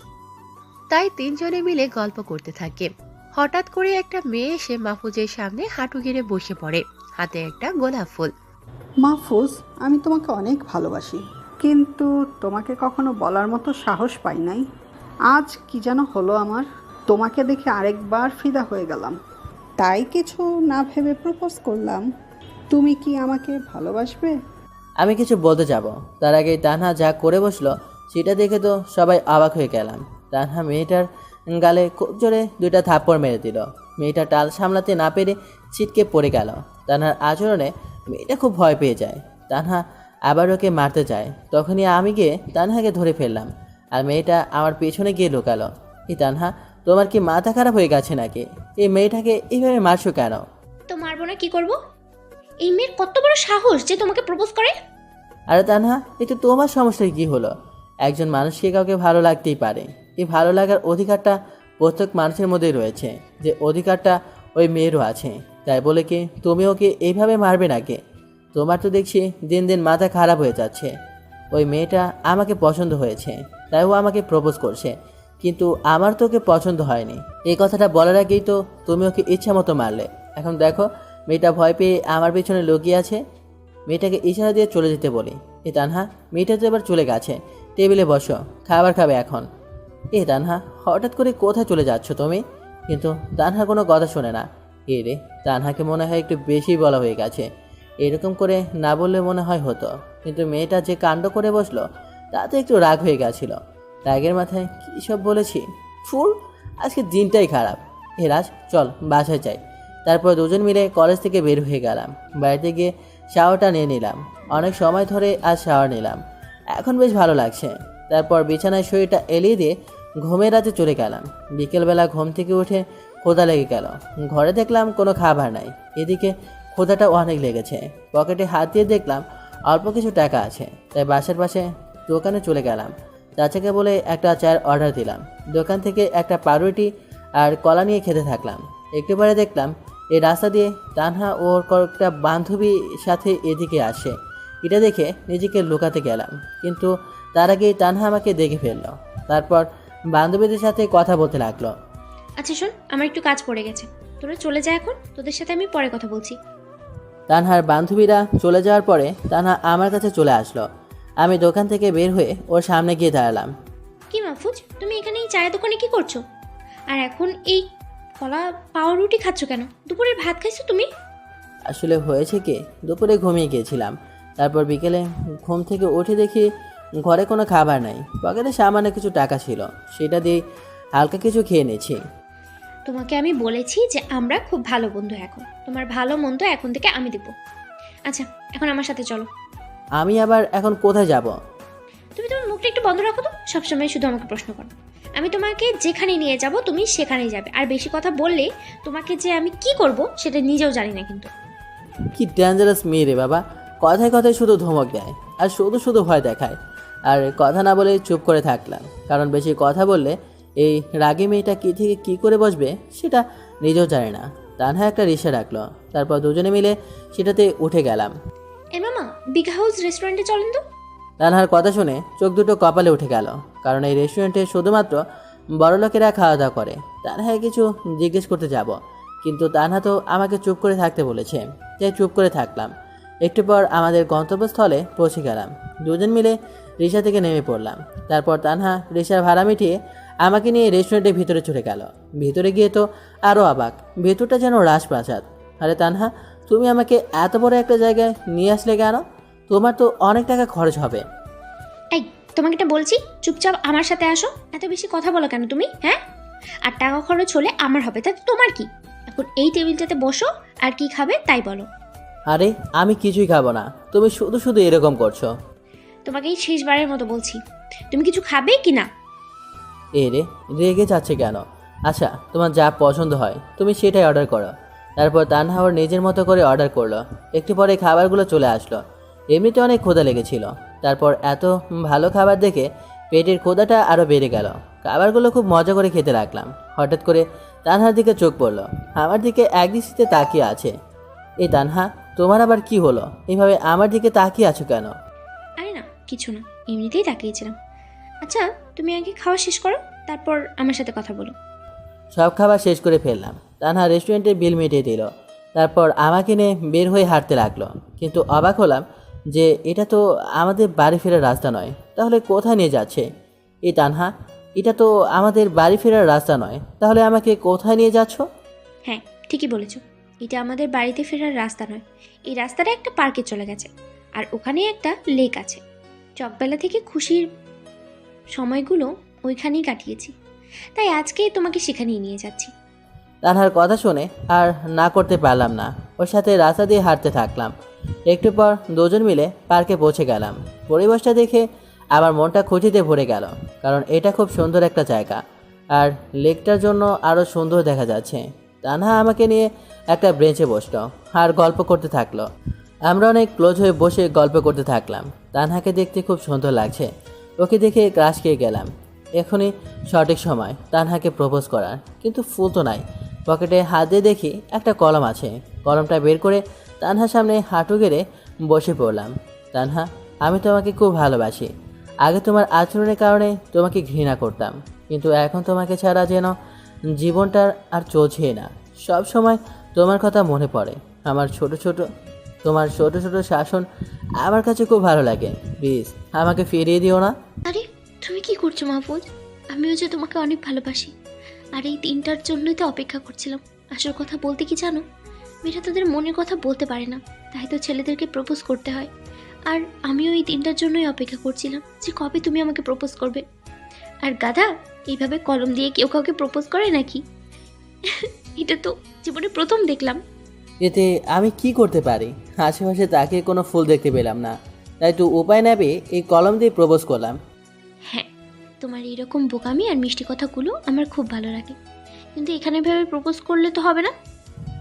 বাবা, তাহলে কিভাবে প্রপোজ করব? এখন উঠে দাঁড়াতো, কালকে কলেজে গিয়ে গোলাপ ফুল দিয়ে সবার সামনে আমাকে প্রপোজ করবে। আমি চাই না যে আমাদের ভালোবাসা শুধু আমরাই জানবো, পুরো কলেজ ক্যাম্পাস কালকে দেখবে যে আমরা দুজন দুজনকে ভালোবাসি।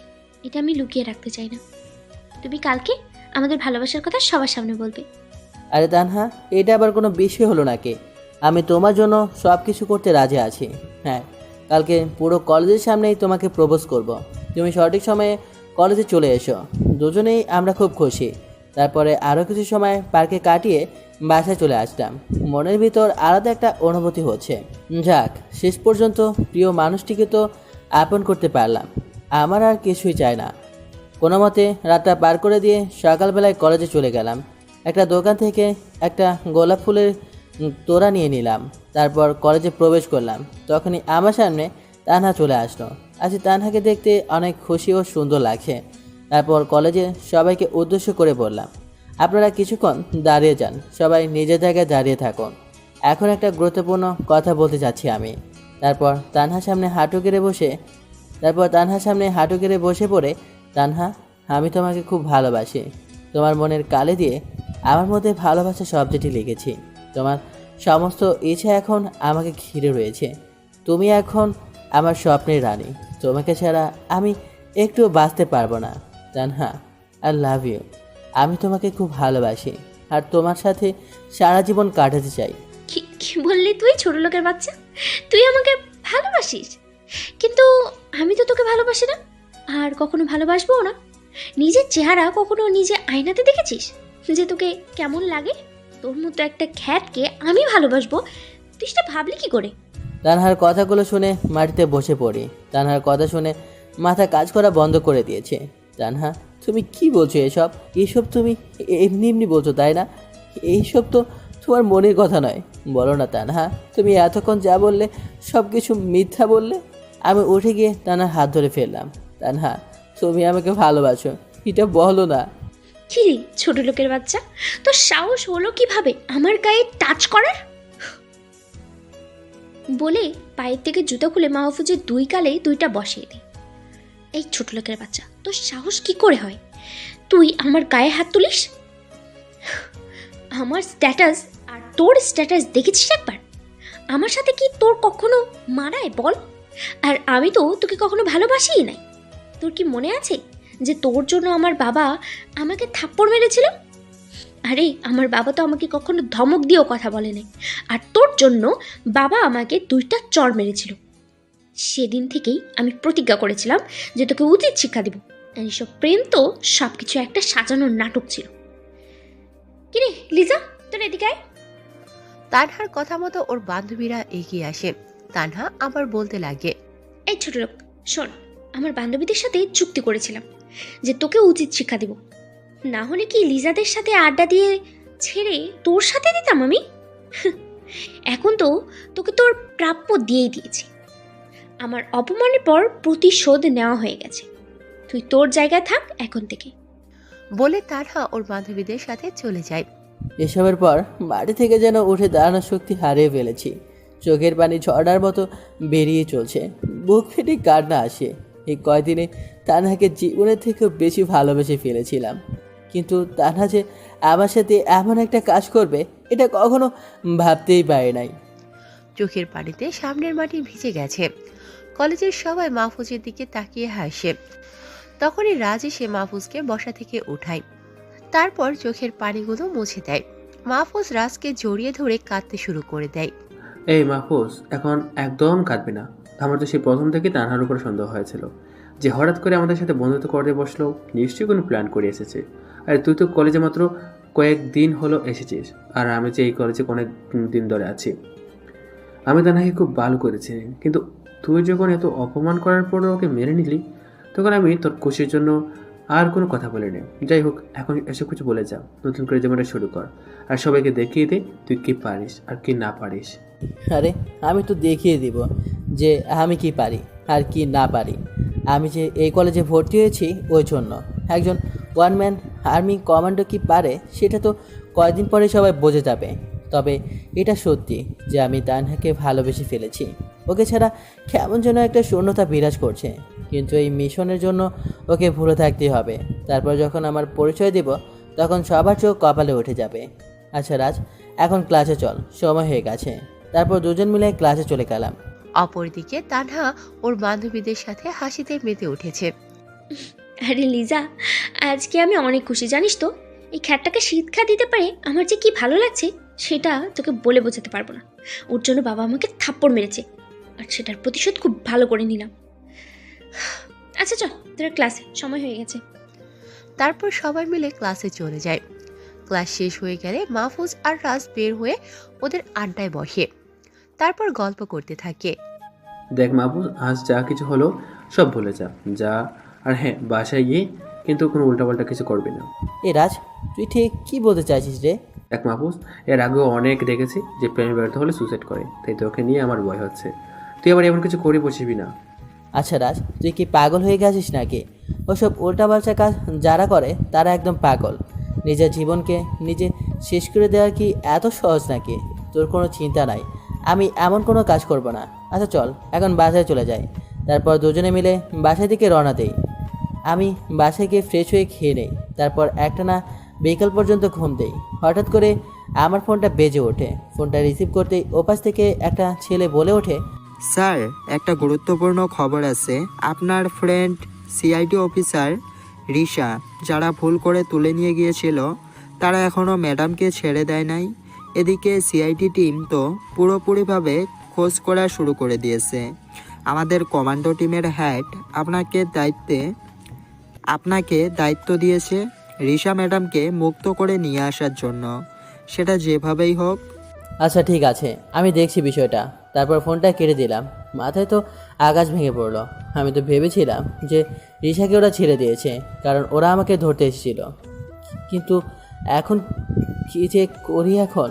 ওরা রিশাকে কোথায় নিয়ে গেছে সেটাও তো জানে না। হঠাৎ আমার ফোনে আননোন নাম্বার থেকে একটা ফোন আসে। ফোনটা রিসিভ করতেই একটা মেয়ের গলা শোনা গেল। এই মাহফুজ, তুমি আমাকে বাঁচিয়ে নাও, এই সন্ত্রাসীরা আমাকে বন্দি করে রেখেছে। কণ্ঠটা শুনেই বুঝতে পারলাম যে এটা রিশা। এই রিশা, তুমি কোথায় আছো? জানো তোমার জন্য কত চিন্তা হচ্ছিল আমার। মাহফুজ, আমি বুঝতে পারছি না যে এই জায়গাটা কোথায়, আর এখানে অনেকগুলো লোক ড্রাগ স্মাগলিংয়ের কথা বলছে। নিশ্চয়ই বড় কোনো অপরাধের সাথে যুক্ত আছে এরা, আর আমার মনে হয় এরাই সেই ড্রাগনের লোক যাদের সম্পর্কে তোমাকে একটা সিডি দিয়েছিলাম। প্লিজ তুমি কিছু করো। এই রিশা, তুমি কোনো চিন্তা করো না, আমি এখনই এই সিমকে ট্রেস করছি। তারপর ফোনটা কেটে দিয়ে সিম অফিসে ফোন করলাম। ফোন করতেই ধরে নিল। এই শোনো, এক্ষুনি এই নাম্বার থেকে যে সিমে কথা হয়েছে সেটার লোকেশন আমার এক্ষুনি চাই। তখনই সিমের লোকেশনটা দিয়ে দিল। তারপর আবার কমান্ডোর হেডকে ফোন করলাম। হ্যালো স্যার, আমার একটা বিশেষ টিম দরকার। সময় হয়ে গেছে এই ড্রাগ স্মাগলিংদের ধরার। ওদের ঘাঁটির খোঁজ আমি পেয়ে গেছি স্যার। আমার মিশন কমপ্লিট হতে চলেছে। এখনই আপনি স্পেশাল একটা টিম পাঠান, ওদের চেলাপোলা ধরতে হবে। ওকে ঠিক আছে, তুমিও রেডি হও মাহফুজ, আমি তোমার জন্য একটা টিম পাঠিয়ে দিচ্ছি। ফোনটা কেটে দিয়ে তৈরি হয়ে নিলাম। একটু পরেই কয়েকজন আমার ঘরে ঢুকে গেল। হ্যাঁ, এরাই আমার টিম, এখন ওদের সাথেই কাজ করতে হবে। তারপর ওদের সবাইকে নিয়ে রিশার লোকেশনে রওনা দিলাম। লোকেশন অনুযায়ী একটা জঙ্গলের মধ্যে ঢুকে গেছে। সবাইকে নিয়ে সেখানে চলে গেলাম। একটা পুরাতন বাড়ি দেখতে পেলাম, লোকেশনটাও ওখানেই দেখাচ্ছে। তারপর বাড়িটার কাছে চলে গেলাম। একটা ভাঙা জানালা দিয়ে দেখলাম 10 থেকে 12 জনের মতো বসে আছে। তারপর টিমের সবাইকে বললাম, শোনো সবাই, এক এক করে চারদিকে ঘেরাও করে ফেলো। তারপর যখনই সময় আসবে আমি সিগন্যাল দেব, আর তখনই তোমরা অ্যাটাক করবে। বলা মাত্রই সবাই ভাগ হয়ে গেল। তারপর সবাই একটা পজিশন নিয়ে অ্যাটাক করলাম। তখন ক্রিমিনালগুলো আমাদের মারার জন্য এগিয়ে আসলো। টিম মেম্বারদেরকে ইশারা দিলাম মার্শাল আর্টগুলো শুরু করে দিতে। মার্শাল আর্টের মার খেয়ে ক্রিমিনালগুলো বেশিক্ষণ টিকে থাকতে পারলো না। সবাই ব্যথায় গড়াগড়ি করতে লাগলো। তখনই ওদের দলের নেতাকে ধরলাম। স্যার, আমাকে মাফ করে দিন স্যার, আমার অনেক বড় ভুল হয়ে গেছে, আর কখনো এমন হবে না। এই কুত্তার বাচ্চা, আগে বল রিশা সিআইডি অফিসারকে কোথায় রেখেছিস? স্যার, ওই ম্যাডামের উপরে আছে স্যার। আচ্ছা চল এখন ওপরে, বলে নেতাটাকে ধরে নিয়ে উপরে চলে গেলাম। উপরে গিয়ে দেখি রিশা মাটিতে পড়ে আছে, হাত পা দড়ি দিয়ে বেঁধে রাখা হয়েছে। তাড়াতাড়ি গিয়ে বাঁধনগুলো খুলে দিলাম। এই রিশা, তুমি ঠিক আছো তো? হ্যাঁ মাহফুজ, আমি একদম ঠিক আছি। আর এই লোকগুলো ড্রাগ স্মাগলিংয়ের চেষ্টা করে যাচ্ছে, এদেরকে তুমি ছাড়বে না। নেতাটাকে কলা ধরে উঁচু করে ফেললাম। এই ড্রাগনের চামচা, ড্রাগন কোথায়? স্যার, আমি জানি না যে ড্রাগন কোথায়, ওকে আমরা কখনো দেখি নাই স্যার। আমরা শুধু ওর সাথে ফোনে কথা বলি, তাছাড়া ওর সাথে কোনোভাবে যোগাযোগ করতে পারি না। ওর যখন প্রয়োজন হয় তখন শুধু আমাদেরকে ফোন করে বলে দেয়। তবে হ্যাঁ স্যার, সামনে এই শহরে যে কলেজটা আছে ওখান থেকে ড্রাগগুলো পাচার হবে, এটা আমি জানি, কিন্তু এর সাথে আর কার কার হাত আছে সেটা আমি জানি না। ওকে ঠিক আছে, সেগুলো তো বের করে নেব, তবে তার আগে তোদের একটা ব্যবস্থা তো করতে হবে। এখন চল আমার সাথে। আর রিশা, তুমি তো ফোন করে আমার ঘুম হারাম করে দিয়েছিলে। আমি তো জানতাম যে এরা তোমাকে ছেড়ে দিয়েছে, কিন্তু যখন ফোন করে বললে যে ওরা তোমাকে আটকে রেখেছে, তখন তো মাথায় কিছুই ঢুকছিল না। তবে এখন তো তুমি সেভ আছো, আর আমিও তোমাকে রক্ষা করে বন্ধুত্বটা বজায় রাখতে পারলাম। তোমার সিআইডি টিমকেও জবাব দিয়ে করতে হবে না। বড় একটা ঝামেলা থেকে বেঁচে গেলাম। আচ্ছা, এবার চলো তোমাকে সেফলি সিআইডি টিমের হাতে দিয়ে আসি। তারপর ক্রিমিনালগুলোকে পুলিশের হাতে তুলে দিলাম, রিশাকে নিয়ে ওর টিমের হাতে তুলে দিলাম। সবাই তো আমাকে দেখে অবাক, সবাই আমার আসল পরিচয় জানতে চাইলো।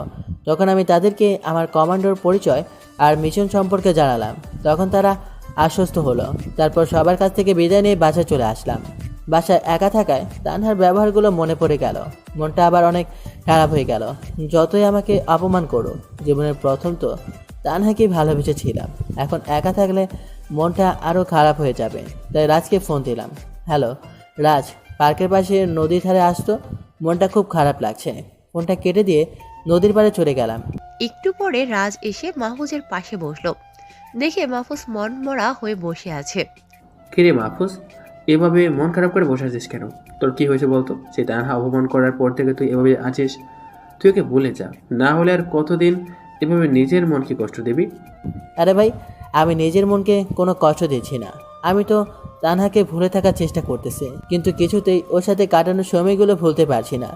আমি ওকে আমার নিজের থেকে বেশি ভালোবেসে ফেলেছি, কিন্তু তানহা আমার সাথে দিয়ে শুধু ভালোবাসার নাটক করেছে।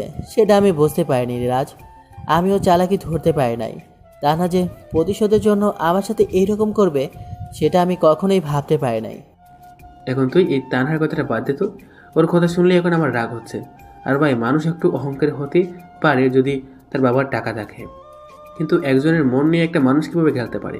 আচ্ছা, এখন মন খারাপ করিস না, আমি তোর পাশে আছি সবসময়। এখন বাসায় চল, সন্ধ্যা লেগে গেছে। ও হ্যাঁ, তাই তো, কখন সন্ধ্যা লেগে গেছে খেয়ালই করি নাই। আচ্ছা চল বাসায় ফেরা যাক। তারপর দুজন মিলে উঠে হাঁটতে শুরু করলাম। রাজকে বিদায় দিয়ে বাসায় চলে গেলাম। তারপর রাতের পড়াটা শেষ করে ঘুমিয়ে পড়লাম। পরের দিন সকালে উঠে কলেজে চলে গেলাম। গেট দিয়ে ঢুকতে দেখি তানহা ওর বান্ধবীদের সাথে বসে আড্ডা দিচ্ছে। আমি মাথা নিচু করে চলে আসলাম। তানহা এদিকে মাহফুজকে দেখে হাসিতে মেতে পড়ে, সাথে তানহার বান্ধবীরাও হেসে দেয়। দেখ লিজা, তোরা দেখ খ্যাতটা কেমন করে যাচ্ছে। ও ভেবেছিল যে আমি ওকে সত্যিই ভালোবেসে ফেলেছি, কিন্তু বেচারা আমার প্রেমের ফাঁদে পা দিয়ে ভুলই করেছে। এখন তো অতি দুঃখে দেওয়ানা হয়ে গেছে। ওর জন্যই বাবা আমাকে থাপ্পড় মেরেছিল, তোরা জানিস। সেদিন আমার খুব কষ্ট লেগেছিল। যেখানে আমার বাবা আমার সাথে কখনো জোরে কথা বলে নাই। আমাকে খুব ভালোবাসে আমার বাবা, আমার কোনো চাওয়া পাওয়া বাদ রাখে না। কিন্তু ছোট লোকটার জন্য যে সেই দিন কি হয়েছিল, আমাকে থাপ্পড় মেরে কতগুলো কথা শুনিয়ে দিল। তখন মনে হয়েছিল কষ্টে কলিজাটা ফেটে যাচ্ছে। এখন তো খুব সুখে আছি আমি, ছোট লোকটাকে দেখছি আর মজা নিতে পারছি। তানহা, আমার মনে হয় তুই অনেক বড় ভুল করেছিস। আমার মাহবুজের উপর কেমন যেন সন্দেহ হয়। ওকে তো এই এলাকাতে আগে কখনো দেখি নাই। কই থেকে সে আমাদের কলেজে অ্যাডমিশন নিয়েছে। আর সবচেয়ে বড় কথা হলো, মাহফুজ আর রাজ খুব ভালো বন্ধু হয়ে গেছে। মাহফুজ সব মেয়েদেরকেই খুব সম্মান করে রে তানহা। ওর মতো ভালো ছেলে আর আমি দেখি নাই। তুই ওকে এইভাবে ঠকিয়ে ভালো কাজ করিস নাই, পরে পস্তাতে হবে তোর। এখন তো মাহফুজ খুব কষ্ট পাচ্ছে, কিন্তু পরে তুই ওর প্রেমে পড়ে আবার কষ্ট পাস না, কারণ মাহফুজ তোকে আর তখন গ্রহণ করবে না। লিজা, তুই আমাকে হাসালি। এখন তো দেখি তুই ওর গুণগান শুরু করে দিয়েছিস। তবে এটা ঠিক যে রাজের সাথে ভালো বন্ধুত্ব হয়ে গেছে, আর রাজের স্ট্যাটাসের সাথে একমাত্র এই ছোট লোকটারই মিলে যায়। ওটা নিয়ে আমি কোনো চিন্তা করি না। আর তুই ওই যে বললি না যে খ্যাতটা খুব কষ্ট পাচ্ছে, আরে ওকে কষ্ট দেওয়ার জন্যই তো এতদিনের নাটকটা আমাকে চালিয়ে যেতে হয়েছে। আর আমি বাবার থেকে যে কষ্ট পেয়েছি, সেটা ওই খ্যাতটার কষ্টের তুলনায় কিছুই না। ওকে যে এত ভালো বলেছিস তুই, তুই কি জানিস যে সব ছেলেরা মেয়েদেরকে দেখিয়ে দেখিয়ে সম্মান দেয় যাতে মেয়েরা তাদের প্রেমে পড়ে যায়। আর আমি কখনোই আফসোস করব না এই ভেবে যে আমি ওকে ঠকিয়েছি। আরে ওর মতো ছেলেরা আমার চারপাশে সবসময় ঘুরে বেড়ায়, আর ওর মতো ছোট লোকের প্রেমে পড়বো আমি? নিজা, তুই তুই বলতেও পারিস এক এক সময় এক এক কথা। ওর প্রেমে তো পড়া দূরে থাক, ওকে তো আমার মনেই থাকবে না। কত ছেলেকে এভাবে শায়েস্তা করলাম শুধু ওকে একটু বেশি করে ফেলেছি। তবে আমার কোনো সমস্যা হচ্ছে না বা খারাপও লাগছে না যে ওকে আমি কষ্ট দিয়েছি। আচ্ছা যাই হোক, এখন ক্লাসের সময় হয়ে গেছে, চল ক্লাসে চলেছি। তারপর তানহা ওর বান্ধবীরা মিলে ক্লাসে চলে যায়, কিন্তু গিয়ে দেখে ক্লাসে এখনো স্যার আসে না। রাজ আর মাহফুজ একা বসে আছে। আরে তানহা দেখ, মাহফুজ আর রাজ ক্লাসে একা বসে আছে, ক্লাসে তো কাউকে দেখছে না।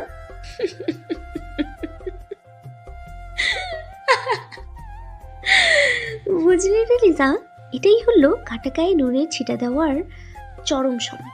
এখন ছোট লোকটার সাথে ভালো করে মজা নেওয়া যাবে। চল ওকে কিছু কথা শুনিয়ে আসি। রাজের সাথে গল্প করছি, হঠাৎ করে দেখি তানহা আর ওর বান্ধবীরা আসে। তখন মাথা নিচু করে রাখলাম। আমি জানি তানহা এসে এখন আমাকে রাগানোর জন্য কিছু কথা বলবে। এই রাজ, তানহা আসে দেখ, ওর সাথে কোনো প্রকার কথা বলবি না, শুধু চুপ করে থাকবি, দরকার হলে ওর সাথে আমি কথা বলবো। তানহা হাসতে হাসতে মাহফুজের কাছে চলে আসে। কি রে ছোট লোক, এখানে বসে কি গল্প করছিস রে? ও বুঝেছি, ছ্যাঁকা খেয়ে সেই দুঃখগুলো ওই বন্ধুটার সাথে শেয়ার করছিস না রে। কিন্তু কি জানিস, তোর জন্য আমার কোনো রকম মায়া কাজ করছে না। শুধুমাত্র তোর জন্য বাবা আমাকে থাপ্পড় মেরেছিল, সাথে অনেকগুলো কথাও শুনিয়েছিল। যাই হোক, সেটা বাদ দিলাম। এত দিন ধরে তো আমার টাকা দিয়ে আমোদ ফুর্তি করেছিস, যাক একদিক থেকে ভালোই হয়েছে। নিজের বাবার টাকায় তো আর জীবনে খেতে পারবি না, আমার বাবার টাকায় খেয়ে নিয়েছিস। তা এখন কি রাজের টাকা খাওয়ার চিন্তা করছিস নাকি? রাজ রাগের চোটে ওর চোখগুলো লাল হয়ে গেছে। আমি ইশারায় ওকে ঠান্ডা থাকতে বললাম। আচ্ছা তানহা, আপনার কি সারাদিনে আর কোনো কাজ নাই, নাকি একটাই কাজ যে আমাকে বিভিন্ন কথা বলে রাগানো? কিন্তু একটা কথা শুনে রাখুন, আপনি যদি মনে করে থাকেন যে আমি আপনার থেকে ধোঁকা খাওয়ার পরে একেবারে এলোমেলো হয়ে গেছি, তাহলে আপনি খুব ভুল ভেবে আছেন। কারণ আমি এখন কোনো প্রকার ডিপ্রেশনে নাই, আমি সম্পূর্ণ খুশি আছি। আর হ্যাঁ, আপনার প্রতি আমার কোনো ইন্টারেস্ট নাই, যা ছিল সেগুলো ঘৃণা সাগরে ভাসছে। কারণ আপনি একজনের মন ভেঙে দিয়েছেন। কারো ক্ষতি করলে তখন মাপ চাইলে পরবর্তীতে আবার মানিয়ে নেওয়া যায়, কিন্তু কারোর মন ভাঙলে সেটা এত সহজে জোড়া লাগানো যায় না। আপনি তো একজন প্রতারক যে মানুষের মন নিয়ে খেলা করে। আপনি এখন এখান থেকে আসতে পারেন, আমি আপনার কোনো কথা এখন শুনতে চাচ্ছি না। আমার কথাগুলো শেষ হতেই ক্লাসের স্যার চলে আসে। তুই আমাকে অনেক জ্ঞান দিয়েছিস এত সময় ধরে, এখন ক্লাসের স্যার চলে এসেছে, নয়তো আমিও তোকে কিছু জ্ঞান দান করতাম রে ছোট লোক। এই লিজা, চল গিয়ে বসি। মনে মনে হাসলাম, ওরে তানহা, তুমি তো এখন আমাকে চেনোই নাই। যখন তোমার সামনে আর আসবো না, তখন তুমি বুঝবে যে কি হারিয়েছ। এখন এসব বাদ দিই, আমাকে যখন সামনে দেখবে না, তখন আমাকে পাবার জন্য আফসোস করবে। ভালোবাসা নাটক করলেও তো আমার সাথে একান্ত সময় কাটিয়েছ, সেই কথাগুলো মনে পড়বে তোমার। তারপর ক্লাসে থেকে মনোযোগ দিলাম। স্যার ক্লাসে এসে পরীক্ষার তারিখটা বলে দিলেন। তোমরা সবাই শোনো, আগামী 2 সপ্তাহ পরে তোমাদের পরীক্ষা। সবাই ভালো করে প্রস্তুতি নেবে, কারণ এই পরীক্ষা তোমাদের ফাইনাল পরীক্ষা। পরীক্ষাতেই তোমাদের মধ্যে থেকে সেরা স্টুডেন্টদেরকে বাছাই করা হবে। আর সামনের সপ্তাহে কলেজে অনেক বড় একটা অনুষ্ঠানের আয়োজন করা হয়েছে, আর এতে আমাদের তানহার বাবাকে প্রধান অতিথি হিসেবে নিয়ে আসছে। তোমরা সবাই প্রস্তুতি নিয়ে নাও। অনুষ্ঠানটা সকাল 10টা থেকে শুরু হবে আর রাত 10টায় শেষ হবে। তারপর স্যার কিছু গুরুত্বপূর্ণ নোট দিয়ে চলে গেলেন। ক্লাস থেকে বের হয়ে রাজের সাথে আড্ডায় বসে আছি, তখনই তানহা আমাদের সামনে আসলো। কি রে রাজ, তোর না একটা ছোট বোন আছে, তো এই খ্যাতটার সাথে কি বিয়ে দেওয়ার চিন্তা করছিস নাকি? বাহ, বলতে হবে, ভালো চয়েস আছে তোর। তানহা, তুমি কিন্তু এবার তোমার সীমা অতিক্রম করে ফেলছো। মুখ সামলে কথা বলো কিন্তু। নালে কি করবি তুই? এবার আর চুপ থাকতে পারলাম না।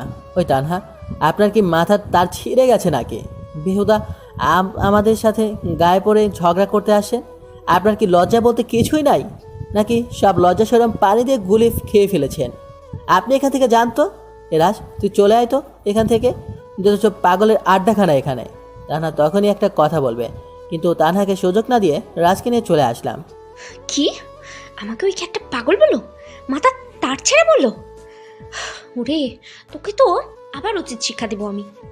রাজকে বাসায় পাঠিয়ে দিয়ে নিজে বাসা চলে আসলাম। ফ্রেশ হয়ে খাবার খেয়ে নিলাম, তখনই ফোনটা বেজে উঠল। হ্যাঁ, কি খবর বলো? স্যার, আমাদের টিম সব কিছুর খোঁজ নিয়েছে। ড্রাগ স্মাগলার ড্রাগন ওই কলেজ থেকেই ড্রাগ পাচার করবে, আর সেটা করবে সামনের সপ্তাহে আপনি নিশ্চয় জানেন যে আগামী সপ্তাহে একটা অনুষ্ঠান আছে আপনার কলেজে। ওখান থেকেই একটা ট্রাকের সাথে ড্রাগগুলো নিয়ে যাওয়া হবে। আর ড্রাগন তো কলেজের প্রিন্সিপালের সাথে আগেই হাত করে রেখেছিল, তাই কলেজ থেকে ড্রাগন সমস্ত ড্রাগ নিয়ে বের হবে। আর ড্রাগন তার রূপটা পাল্টে নেবে যাতে ওকে কেউ চিনতে না পারে। ড্রাগনের ছবি আমরা পেয়ে গেছি, আপনাকে মেসেজ করে দিচ্ছি। আপনি ড্রাগনকে ধরতে পারবেন স্যার, এটা আমাদের বিশ্বাস। আর সাথে হাতে নাতে ওই কলেজের প্রিন্সিপালকেও ধরবেন। আমরা ঠিক সময় আমাদের টিম নিয়ে কলেজে পৌঁছে যাব। তারপর ফোনটা কেটে দিল। ছেলেটার সাথে কথা বলে তো মনটা খুশিতে নেচে উঠল। আরেকটা মিশনও আমার জয়ের কাছাকাছি। আমি হলাম ইউজিসি বা Bangladesh underground commander, head of the department. এই ড্রাগনকে অনেকদিন ধরেই পুলিশ ধরার চেষ্টা করছিল, কিন্তু সফল হয় নাই। তাই আমাকে দায়িত্বটা দেওয়া হয়। আগেই খবর ছিল যে এই কলেজে কিছু একটা করবে ড্রাগন, তাই তো এই কলেজে অ্যাডমিশন নিয়েছিলাম। আগামী সপ্তাহে পুরো কলেজ আমার আসল পরিচয় জানবে। আর তানহা আমার আসল পরিচয় জেনে নিশ্চয়ই আবার আমার কাছে আসতে চাইবে, কিন্তু সেটা তো আমি হতে দিব না। কারণ তানহা ভালোবাসার মর্ম বোঝে না। তানহা শুধু বোঝে কার কত টাকা। এখন শুধু অপেক্ষা আগামী সপ্তাহের কলেজের অনুষ্ঠানটার। তারপর রাতে খেয়ে দিয়ে ঘুমিয়ে পড়লাম। পরের দিন সকালে উঠে কলেজে চলে গেলাম। বেশ ভালোই লাগছে, কারণ একজন কমান্ডোর জীবনে একটা মিশনের সফলতা অনেক বড় উপহার বয়ে আনে, যা আমার জীবনে প্রায় প্রত্যেকবার এসেছে। কিন্তু বিশেষ করে এই মিশনের সফলতা, এসব চিন্তা করতে করতে কলেজে প্রবেশ করলাম। আর তখনই তানহা সামনে চলে আসলো। কি রে খ্যাত, তোর তো দেখছি লজ্জা বলতে কিছুই নেই। তোকে এত অপমান করি, তারপরেও তুই বিহায়ার মতো কলেজে আসিস। নির্লজ্জ না হলে কি কেউ এমন করে নাকি? আচ্ছা তানহা, আপনি কি চান বলুন তো? আপনিও তো আরেকটা বেহা। দেখছেন যে আমি আপনার সাথে কথা বলতে চাই না, তারপরে সেই নির্লজ্জের মতোই বারবার গায়ে পড়ে কথা বলতে আসেন। আর হ্যাঁ, আমার সাথে আপনি কথা বলেন কী জন্য? আপনার স্ট্যাটাস আর আমার স্ট্যাটাস তো এক না। আপনি কত বড় ঘরের সন্তান, আর আমি তো গাইয়া খ্যাত। অবশ্য খ্যাত আমাকে কেউ বলে না, আপনি আমাকে খ্যাত বললেন। আপনার রুচিবোধ আছে বলতে হবে। আর হ্যাঁ, একটা ভালো খবর আছে আপনার জন্য। আমি পরের সপ্তাহে এই কলেজ থেকে চলে যাচ্ছি। এই অনুষ্ঠানটার পরে আর আপনাকে এই খ্যাতের মুখ দেখতে হবে না। আরে, এটা তো আমার জন্য খুশির খবর, কারণ তোর মতো খ্যাত আমাদের কলেজের দরকার নেই। কেন যে তোকে এই কলেজে অ্যাডমিশন দিল সেটাই আমি বুঝলাম না। তুই তো আমাদের কলেজের মান সম্মান ডুবিয়েই ছাড়বি রে। দিন দিন তোর মতো খ্যাতগুলো এসে আমাদের কলেজটাকে ডুবিয়ে দিচ্ছে। তানহার কথা শুনে মুচকি হাসলাম। মেয়েটা আসলেই পাগল। মেয়েটা অনেক অহংকারী বটে, তবে মনটা অনেক ভালো। কাউকে একবার ভালোবেসে ফেললে সে মানুষটার জন্য সব কিছু করতে পারবে। তারপর কোনো কথা না বলে সেখান থেকে চলে আসলাম। তখন রাজ কলেজে আসলো। ওর সাথে বসে কিছুক্ষণ আড্ডা দিলাম। আচ্ছা রাজ, আমি একটা সিদ্ধান্ত নিয়েছি। তুই আবার হঠাৎ করে কি সিদ্ধান্ত নিলি ভাই? শোন রাজ, আমাকে তো তানহা দেখতে পারে না, আর সামনে আমার পরীক্ষা, তাই একটু প্রস্তুতি নিতে হবে। আর আমি কলেজে আসলে তানহা প্রতিদিন আমাকে অপমান করে, তাই আমি আগামী এক সপ্তাহ কলেজে আসবো না। একেবারে অনুষ্ঠানের দিন আসবো, তারপরও মাঝে মাঝে একদিন আসতে পারি। তুই যা ভালো মনে করিস মাহফুজ, তো সিদ্ধান্ত তোর। এটাতে আমার বলার কিছু নেই। আমি জানি তানহা তোকে অনেক অপমান করে, আমার সামনে তো তোকে অপমান করে। তখন তো মনে হয় তাপ্পর দিয়ে ওর দাঁত সব কটা ফেলে দেই। আর ভাই, টাকা আছে বলে কি এরকম গরম দেখাতে হবে নাকি? আরে বাদ দে তো ওই তানহার কথা। আমারও মাথা খারাপ ছিল, তানহার মায়া জালে ফেঁসে গিয়েছিলাম। আমি তো বুঝতেই পারি নাই যে তানহা আমার সাথে প্রতারণা করছে। যাই হোক, তাহলে আগামী সপ্তাহে দেখা হচ্ছে। আর এর মাঝে যদি কলেজে আসি তাহলে তোকে জানিয়ে দেবো। এখন চল, ক্যান্টিন থেকে কিছু খেয়ে বাসায় চলে যাই। তারপর দুজন মিলে ক্যান্টিন থেকে খেয়ে নেয়। মাহফুজ রাজকে বিদায় দিয়ে বাসায় চলে যায়। তারপর ফ্রেশ হয়ে ব্যায়াম করতে শুরু করে। একটানা বিকাল পর্যন্ত ব্যায়াম করে। ব্যায়াম করা শেষ হতেই মোবাইলটা বেজে ওঠে। মাহফুজ কল রিসিভ করে। হ্যাঁ আম্মু, কেমন আছো তোমরা? হ্যাঁ রে বাবা, আমরা সবাই অনেক ভালো আছি। তুই তো সারাদিন তো বিজি থাকিস, তাই ফোন দেই না। বেশ কয়েকদিন পর আজকে তোর কথা খুব মনে পড়ছিল, তাই ফোন দিলাম। আরে আম্মু, খুব ভালো করেছো ফোন দিয়ে, না হলে আমি তোমাকে ফোন করতাম। তুমি কোনো চিন্তা করো না, আমার কাজ প্রায় শেষ হয়ে গেছে। আমি আগামী সপ্তাহে আমি বাসায় চলে আসতে পারবো আবার এই মিশনটা শেষের দিকে। হ্যাঁ, সেটা আমরাও জানি, ওই জন্যই তো তোকে বিরক্ত করি না। তোর বোন তো মুখ ফুলিয়ে বসে থাকে, তুই আসলে বলে তোকে খুব মারবে, কারণ এতদিন তো ওকে ছাড়া কোথাও যাস নাই, তার রেগে বসে আছে। এ রে, পেতনিটা সত্যি তাহলে রাগ করে আছে। আম্মু, আমি ওর সাথে কথা বলবো না, তুমি ওকে বলে দিও যে আমি আগামী সপ্তাহে বাসায় চলে যাব। এখন তাহলে রাখি, একেবারে বাসায় গিয়ে কথা বলবো। তারপর ফোনটা রেখে দিলাম। এভাবেই দিনটা ভালো মতো কেটে যায়। পরদিন সকালে কলেজে গিয়ে দেখি মাহফুজ আসেনি। রাজ শুধু একা বসে আছে। কিরে, মাহফুজ তো এত দেরি করে না কলেজে আসতে, তাহলে আজকে ওর হলোটা কি? কিরে রাজ, তোর ছোটবেলার বন্ধুটা আজকে আসেনি? তানহার কথা শুনে সামনের দিকে তাকায়। তানহাকে দেখে অস্বস্তি লাগে, কারণ তানহাকে রাজ দেখতে পারে না। আচ্ছা দানা, তোমার কি আর কোনো কাজ নেই বলো তো? এই শুধু মাহফুজের পেছনে পড়ে আছো কেন? আর তুমি তো ওকে ছোটো লোক বলো, তো আজকে আবার ওর খোঁজ করছে কেন? সূর্য আজকে আবার কোন দিকে উঠলো? না, সূর্য তো পূর্ব দিকে উঠেছে, তাহলে কেসটা কি? দেখ রাজ, আমি কিন্তু তোর ওইসব আদায়রা প্যাচাল শোনার জন্য আসি নাই। তোর কাছে শুধুমাত্র জানতে চেয়েছি যে মাহফুজ আসে নাই কেন। আরে মাহফুজ আসে নাই কেন সেটা বলতে তো তোমার কাছে আমি বাধ্য নই। যাও গিয়ে ওর কাছে শুনে আসো যে আজকে কেন কলেজে আসে নাই। তোমার উপর কিন্তু আমার সন্দেহ হচ্ছে, তুমি কি আবার মাহফুজকে সত্যি ভালোবাসে ফেলে নাকি? কিন্তু সেটাতে আর লাভ নেই, কারণ মাহফুজ তোমাকে আর গ্রহণ করবে না। এই ছোট লোক, রাখ তোর মাহফুজ। দুই ছোট লোক এক হয়ে আবার ফালতু কথা বলছে। আর ওই খ্যাতটাকে আমি কেন, কোনো মেয়েই ভালোবাসবে না। আসছে আবার ভালোবাসার কাহিনী শোনাতে। আরে ওকে তো প্রত্যেক দিন ধোলাই করি, তো আজকে দেখি নাই তাই জিজ্ঞেস করতে আসলাম। তুই থাক এখানে, ছোট লোক কথা। বলেই তানহা সেখান থেকে চলে গেল। রাজ তানহার কাহিনী দেখে হেসে দিল।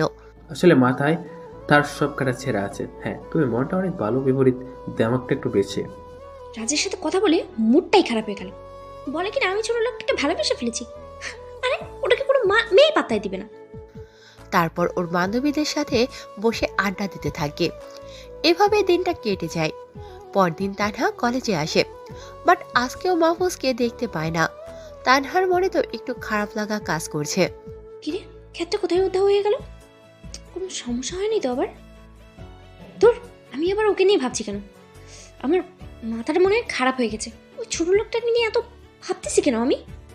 ওকে তো আমি ভালোবাসি না, তবুও কেন বারবার ওর কথা মনে পড়ে যাচ্ছে। আবার কলেজের চারপাশ একবার চোখ ঘুরিয়ে দেখে নিই, না কোথাও তো মাহফুজ নাই। তানহা এমন ভাবে চারদিকে তাকাচ্ছে, তখনই লিজা এসে হাজির হয়। কিরে তানহা, কাকে এত খুঁজছিস আর এত কি ভাবছিস? কখনো তো তোকে এমন করতে দেখি নাই। কই না তো, আমি কাউকে খুঁজতেছি না। আজ এত কি নিয়ে ভাববো আমি? আমার কি কিছু চিন্তা আছে নাকি যে সেটা নিয়ে ভাববো আমি? কিছু একটা নিয়ে তো ভাবছিস, সেটা আমি শিওর। তবে আমি কিছুটা আভাস পাচ্ছি। এই দুদিনে দেখতেছি যে মাহফুজ কলেজে আসে নাই, আর তুইও এই 2 দিন কি মনে করে যেন চিন্তায় আছিস। শোন তানহা, তুই যতই মাহফুজকে অপমান করিস না কেন, যতই ভালোবাসার নাটক করিস না কেন, বাট ওর সাথে কাটানো একান্ত সময়গুলো তোর এখন মনে পড়ছে। মাহফুজকে এখন তুই অনেক মিস করছিস, সেটা আমি খুব ভালো করেই বুঝতে পারছি। তাই বলি কি, মাহফুজকে আপন করে নে, দেখবি সুখী হবি। এই লিজা, তোর মাথা কি আসলেই খারাপ হয়ে গেছে নাকি? আর লিজা, আমি ওই খ্যাতটাকে কখনোই ভালোবাসিনি, আর বাসবও না। তুই কি মনে করেছিস ওই একান্ত সময়গুলো আমার মনে পড়ছে? আরে কখনোই না। আর আমি ওই ছোট লোকটাকে 2 চোখে দেখতে পারি না। সেটা দেখাই যাবে সময় হলে। আমি শিওর যে তুই একদিন তোর এই ভুলটা বুঝতে পারবি আর মাহফুজকে আপন করতে চাইবি, কিন্তু তখন আর সেটা হবে না। ঠিক আছে, এখন এই বিষয় বাদ দিই, চল ক্লাসে যাই। তারপর দুজন মিলে ক্লাসের দিকে রওনা দেয়। এদিকে মাহফুজ সমস্ত রকম প্রিপারেশন নেয় মিশনটার জন্য। এই 2টি দিন বেশ ভালোভাবে কেটেছে। বাকি দিনগুলো ভালোভাবে কাটতে থাকে। আরও 2টো দিন মাহফুজের কেটে যায়, কিন্তু অপরদিকে তানহার মনে কেমন যেন খারাপ লাগা কাজ করছে।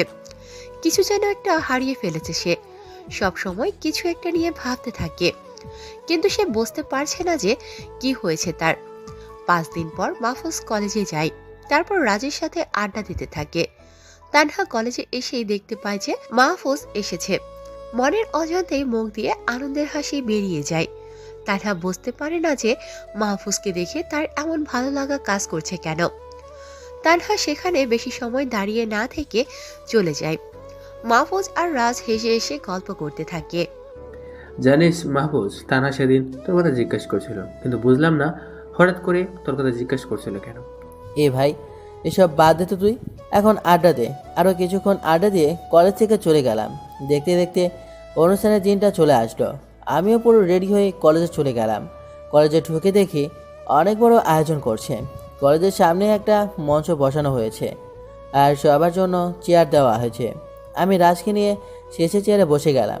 রাজ একটু অবাক হলো, কারণ সবার সামনে বসে চায়, আর আমি ইচ্ছা করেই পেছনে বসলাম। আমি রাজকে ইশারা দিয়ে বললাম যে পরে বুঝিয়ে বলবো। ঠিক 10টার সময় অনুষ্ঠান শুরু হলো। প্রধান অতিথি হিসাবে তানহার বাবা আসলো, সাথে তানহা ওর বাবার সাথে আসলো, কিন্তু প্রিন্সিপালকে কোথাও দেখতে পাচ্ছি না। নেমো খারামি মনে হয় ড্রাগসের ডিল করতে ব্যস্ত। একটু ওয়েট করো মশাই, আজকে তোমার সব প্ল্যান শেষ। পাশে তাকিয়ে দেখি আমার পুরো টিম ছদ্মবেশে এসেছে। আমি তাদের ইশারা দিয়ে অবস্থা জানিয়ে দিলাম। একটু পরেই প্রিন্সিপাল এসে বক্তৃতা দেওয়া শুরু করলো। সব কিছু ঠিকঠাক চলতেছিল, কিন্তু ঠিক 12টার সময় কলেজে 10টা ট্রাক প্রবেশ করলো। সবগুলোতেই অনুষ্ঠানের খাবার বোঝাই করা। আমার তো তখনই সন্দেহ হলো, খাবার আনতে আবার ট্রাক লাগে নাকি? নিশ্চয়ই এখানে গন্ডগোল আছে। ট্রাকগুলো সমস্ত খাবার নামিয়ে দিয়ে ভেতরের দিকে গেল। প্রায় আধা ঘন্টা পর আবার ফিরে আসলো। তখনই খটকা লাগলো, কারণ ট্রাকের তো চলে যাওয়ার কথা। ভেতরে গিয়ে এতক্ষণ কি করলো? তখনই দেখি একটা লোক প্রিন্সিপালের সাথে হাত মিলে মঞ্চ থেকে নেমে ট্রাকে উঠে গেল। প্রথম দেখাতেই চিনে ফেললাম, আরে এটাই তো ড্রাগন, ছদ্মবেশ নিয়ে আসছে। তখনই চেয়ার থেকে উঠে গেলাম আর জোরে চিৎকার দিয়ে কমান্ড দিলাম, ইউজিসি টিম, এখনই আমাদের সময় দেশের সব থেকে বড় ড্রাগ স্মাগলারকে ধরার। সো কলেজের চারপাশটা সবাই ঘিরে ফেলো, যাতে ড্রাগন পালাতে না পারে। বলার সাথে সাথেই সবাই কমান্ডার পোশাক বের করে ফেললো। আমিও আমার খ্যাতমার্কা পোশাক খুলে ফেললাম। পেছন থেকে একজন এসে আমাকে নীল কালারের কোট পরিয়ে দিল, সাথে সেফটি জ্যাকেট।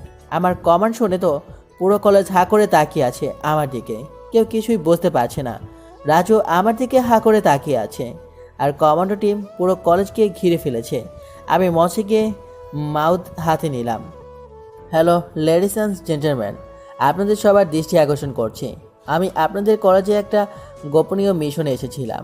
আমার পুরো নাম মাহফুজ মাহমুদ। আমি একজন underground commander, head of the department. আমাদের কাছে খবর ছিল যে এখানে এই কলেজ থেকে ড্রাগ পাচার করা হবে। বাংলাদেশের সবথেকে বড় ড্রাগ স্মাগলার হলো ড্রাগন, আর এই কাজটার সাথে যুক্ত আছে এই কলেজেরই প্রিন্সিপাল সাহেব। তিনি ড্রাগ স্মাগলারদের সাথে জড়িত। একজন শিক্ষক হয়ে দেশবিরোধী কাজ করতেছে তিনি, তাই তাকে অ্যারেস্ট করা হলো। আর ওই যে ট্রাকের মধ্যে ড্রাগন বসে আছে। সো আমার মিশন আজকে এখানে কমপ্লিট হলো। এটা আমার জীবনের সব থেকে বড় সৌভাগ্য যে দেশবিরোধী কোনো শয়তানকে দেখতে পেরেছি। আমার কথা শুনে সবাই হা করে তাকিয়ে আছে। পুরো কলেজ যেন নিস্তব্ধ হয়ে গেছে। Commando team, arrest hour principal. Mahfuz আড্ডা দেওয়ার সাথে সাথে কয়েকজন মিলে প্রিন্সিপালকে অ্যারেস্ট করে নেয়। এসব দেখে ড্রাগন পালিয়ে যাওয়ার চেষ্টা করে, কিন্তু মাহফুজ দৌড়ে গিয়ে ড্রাগনকে ধরে ফেলে। ড্রাগনকে ধরেই মারতে থাকলাম। কি রে ড্রাগনের বাচ্চা, তুই ড্রাগ পাচার করবি না? আরে একমাত্র তোদের জন্য আমাদের দেশটা শত্রুদের নাগালে চলে যাচ্ছে। তুই তো ড্রাগ নয়, আমাদের দেশটাকে বিক্রি করে দেওয়ার প্ল্যান করেছিলি রে। কিন্তু আমাদের মতো দেশপ্রেমিক যারা এখনও বেঁচে আছে, তারা থাকতে তোদের মতো কোলাঙ্গাররা কিছুই করতে পারবে না। তারপর আমার টিমের হাতে ড্রাগনকেও দিয়ে দিলাম। এতক্ষণে মনে পড়লো কলেজের অনুষ্ঠানের কথা। সবাই তো খুব আগ্রহ নিয়ে বসেছিল অনুষ্ঠানটার জন্য। এখন আমাকে সেই আনন্দটা আবার ফিরিয়ে দিয়ে আসতে হবে। দৌড়ে গিয়ে মঞ্চে উঠে মাউথটা হাতে নিলাম। প্রিয় অতিথিরা, আমি আসলেই দুঃখিত, কারণ আপনাদের এই অনুষ্ঠানটা আমার জন্য বিগড়ে গেল। কিন্তু কি করব বলুন, দেশের এরকম একটা শত্রুকে তো আর ছেড়ে দিতে পারে না। এটাই আমার দায়িত্ব। কথাটা শেষ করতেই পুরো কলেজ হাতের তালির শব্দে মুখরিত হয়ে গেল। তারপর আস্তে আস্তে অনুষ্ঠানটা শুরু হলো। সবাই তো খুব খুশি। তানহার বাবা আমাকে ডেকে নিয়ে নিজের কাছে বসালেন। এদিকে তানহা তো মাহফুজের দিকে এক দৃষ্টিতে তাকিয়ে আছে।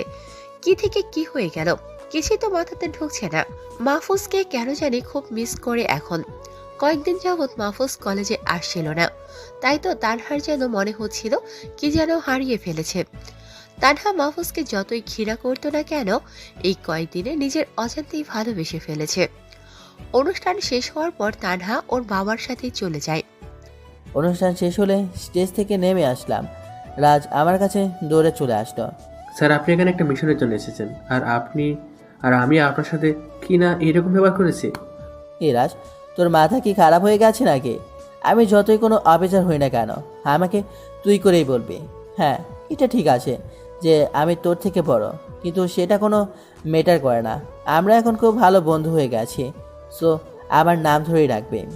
ওকে ওকে ওকে ঠিক আছে বস। তো বস, আপনি সিক্রেট কথাটা আমাকে বলতে পারতেন তো? শুধু শুধু এতদিন ধরে ওয়েট করালে কেন? আমিও তোকে সাহায্য করতে পারতাম। আর সেই প্রথম থেকে নিয়ে পরিচয়টা গোপন করে রেখেছিস। আরে রাজ, এটা আমাদের কমান্ডোদের নিয়ম।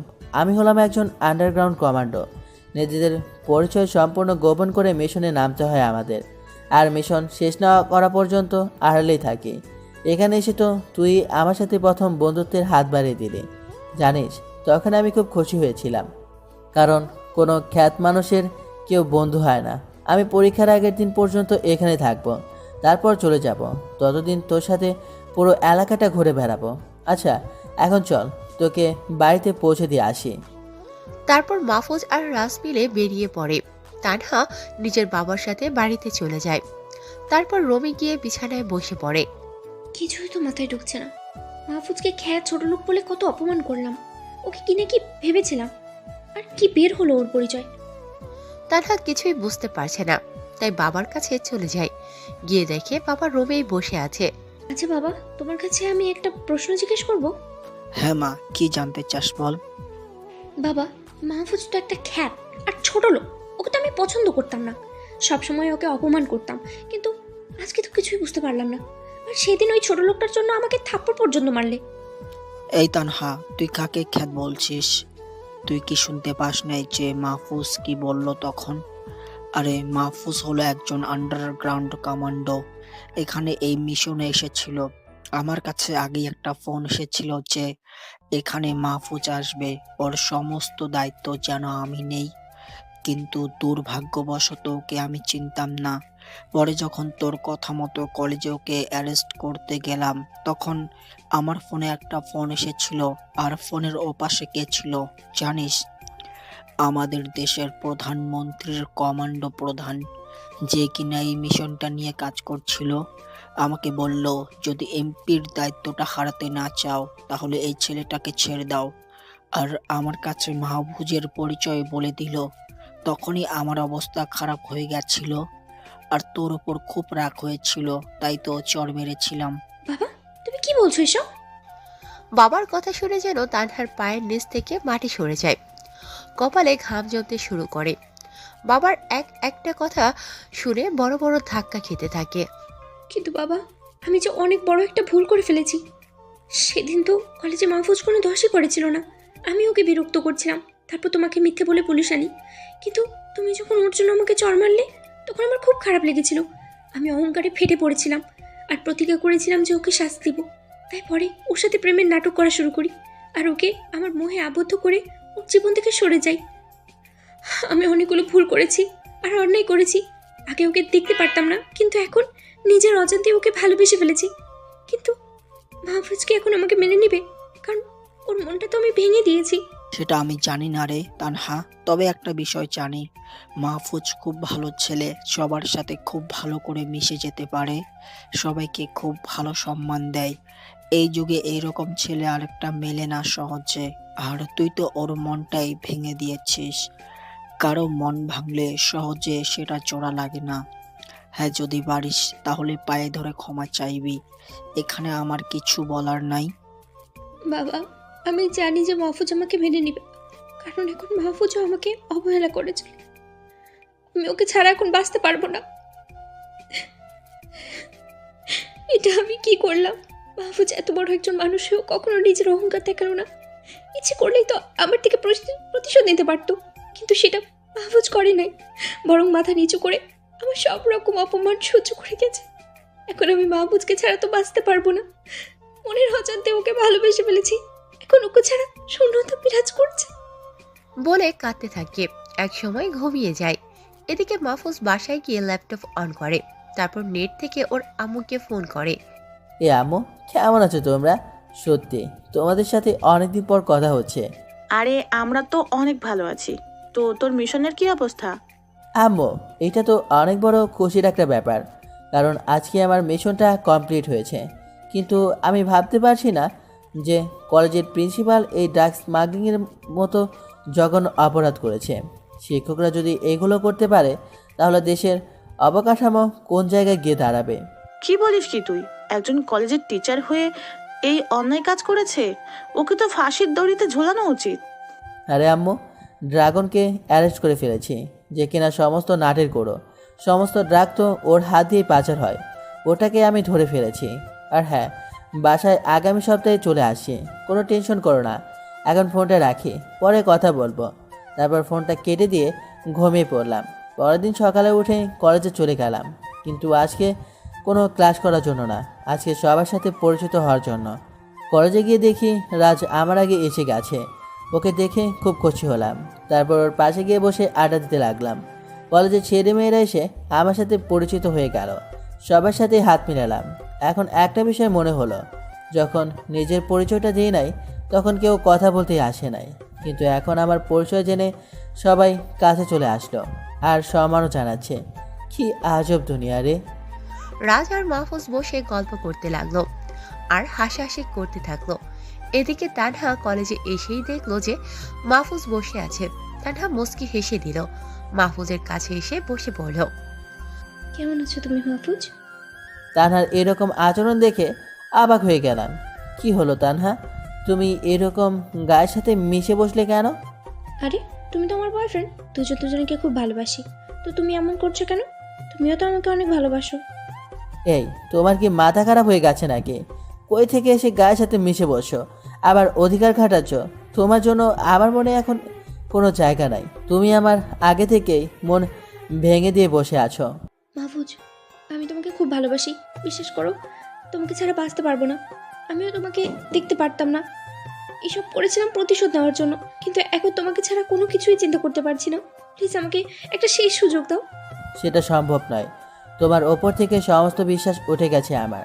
তোমাকে এখন আমার একটুও বিশ্বাস হয় না। তুমি আমার মনটা কেড়ে নিয়ে কাছের মতো ভেঙে ফেলেছ। এখন আমার থেকে সরে যাও বলেই উঠে দাঁড়ালাম। মাহফুজ, আমি তোমাকে খুব ভালোবাসি, আর আমি তোমাকে ছাড়া বাঁচতে পারবো না। তোমাকে নিজের অজান্তে ভালোবেসে ফেলেছি। প্লিজ আমাকে ফিরিয়ে দিও না।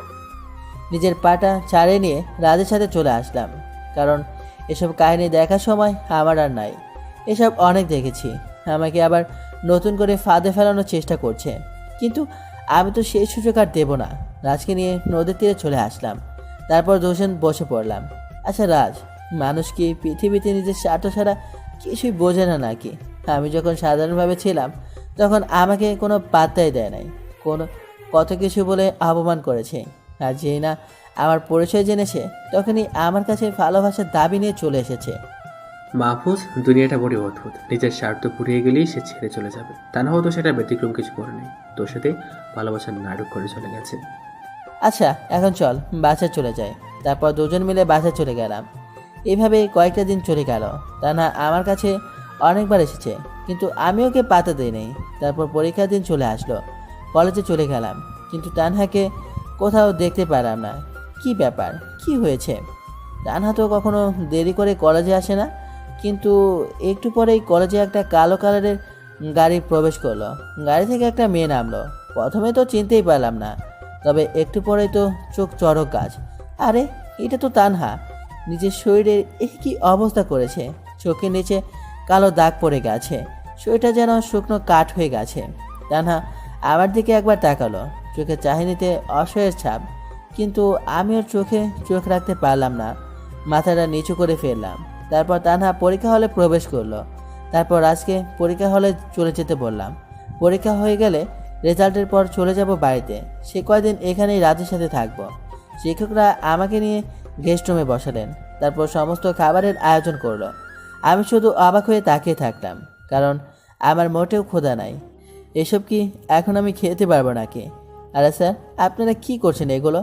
আমি তো এসব কিছুই খেতে পারবো না। পেট একদম ভর্তি হয়ে আছে। আরে আপনি এগুলো কি বলছেন? আমরা তো সামান্য কিছুর আয়োজন করেছি, বেশি কিছু করতে পারি নাই। প্লিজ আপনারা আমাকে নিজের ছেলের মতো ভাববেন। আমি আপনাদের চেয়ে অনেক ছোট। আমি অফিসার হতে পারি, কিন্তু আপনাদের থেকে সম্মানিত না। আমি এখন এতগুলো খাবার কেমন করে খাবো তাই বলেন? কিন্তু কোনো কিছু বলে শিক্ষকদের থামানো গেল না। জোর করে আমাকে খাইয়ে দিল, তারপর আমার সাথে বসে গল্প করতে থাকলো। পরীক্ষা শেষ হয়ে গেলে রাজের সাথে ক্যাম্পাসে এসে দাঁড়ালাম। তখনই তানহা পরীক্ষা শেষ করে বাইর হয়ে আসলো। চেহারা অনেক খারাপ হয়ে গেছে, নিজের শরীরের প্রতি মনে হয় যত্ন নেয় না।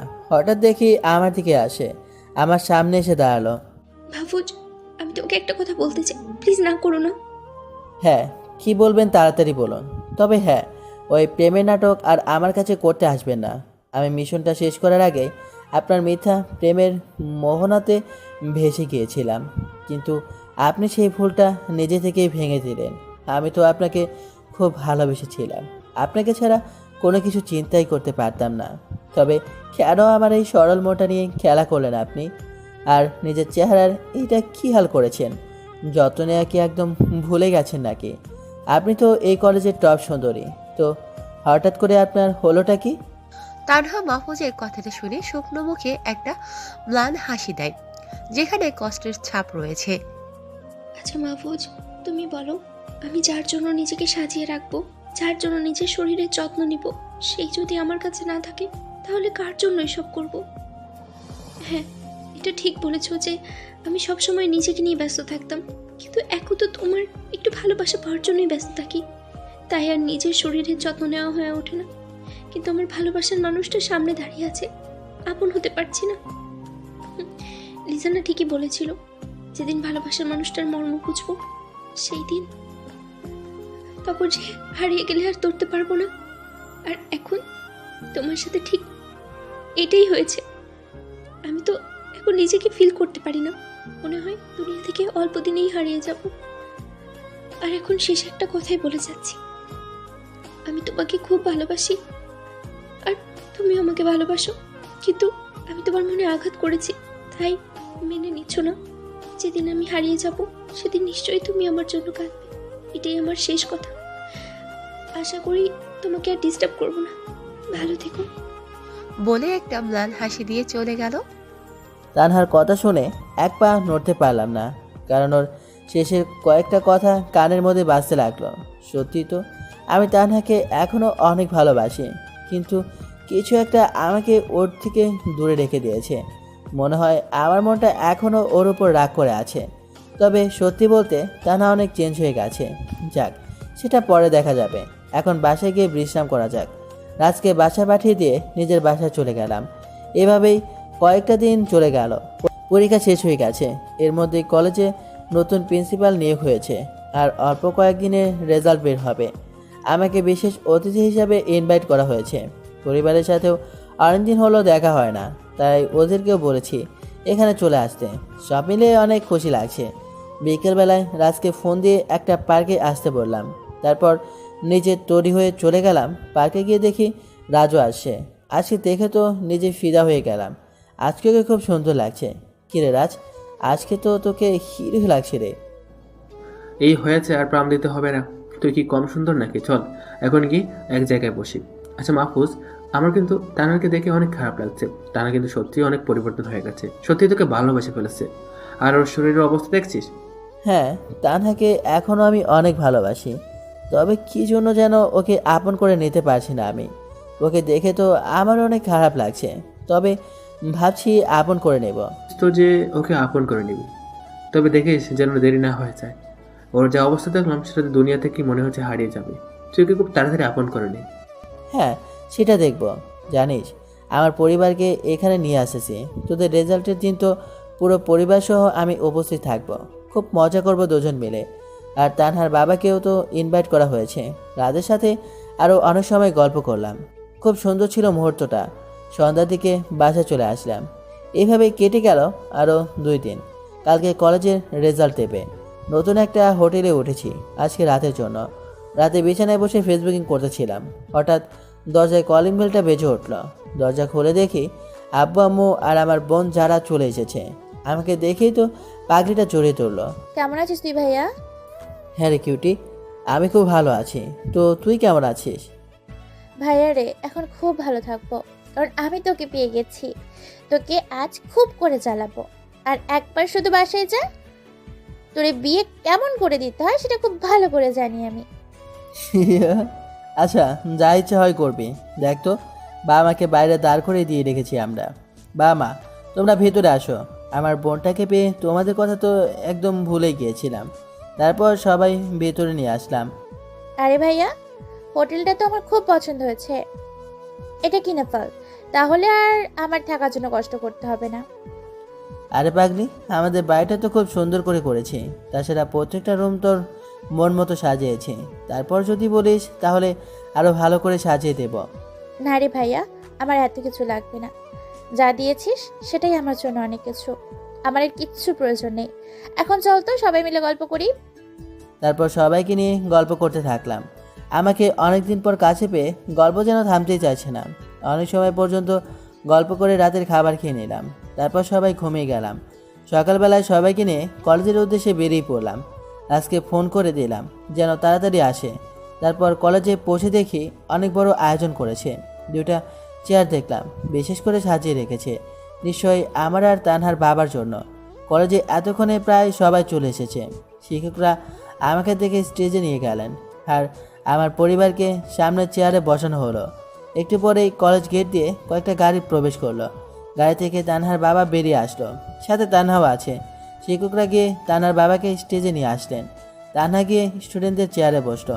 তারপর প্রিন্সিপাল মাউথ হাতে নিলেন। আজ আমাদের কলেজে একটা অনুষ্ঠানের আয়োজন করা হয়েছে, যেখানে সমস্ত স্টুডেন্টদের মেধা যাচাই করা হবে। ইতিমধ্যে আমাদের কলেজে একটা দুর্ঘটনা ঘটে গিয়েছে, যে কারণে আমরা সব শিক্ষকগণ লজ্জিত। আমার আগের প্রিন্সিপাল সাহেব ড্রাগ স্মাগলিংয়ের সাথে জড়িত ছিলেন, যেটা কেউ কোনো শিক্ষকের কাছ থেকে আশা করে না। তবে আজকে এখানে দুজন সম্মানিত ব্যক্তি বসে আছেন।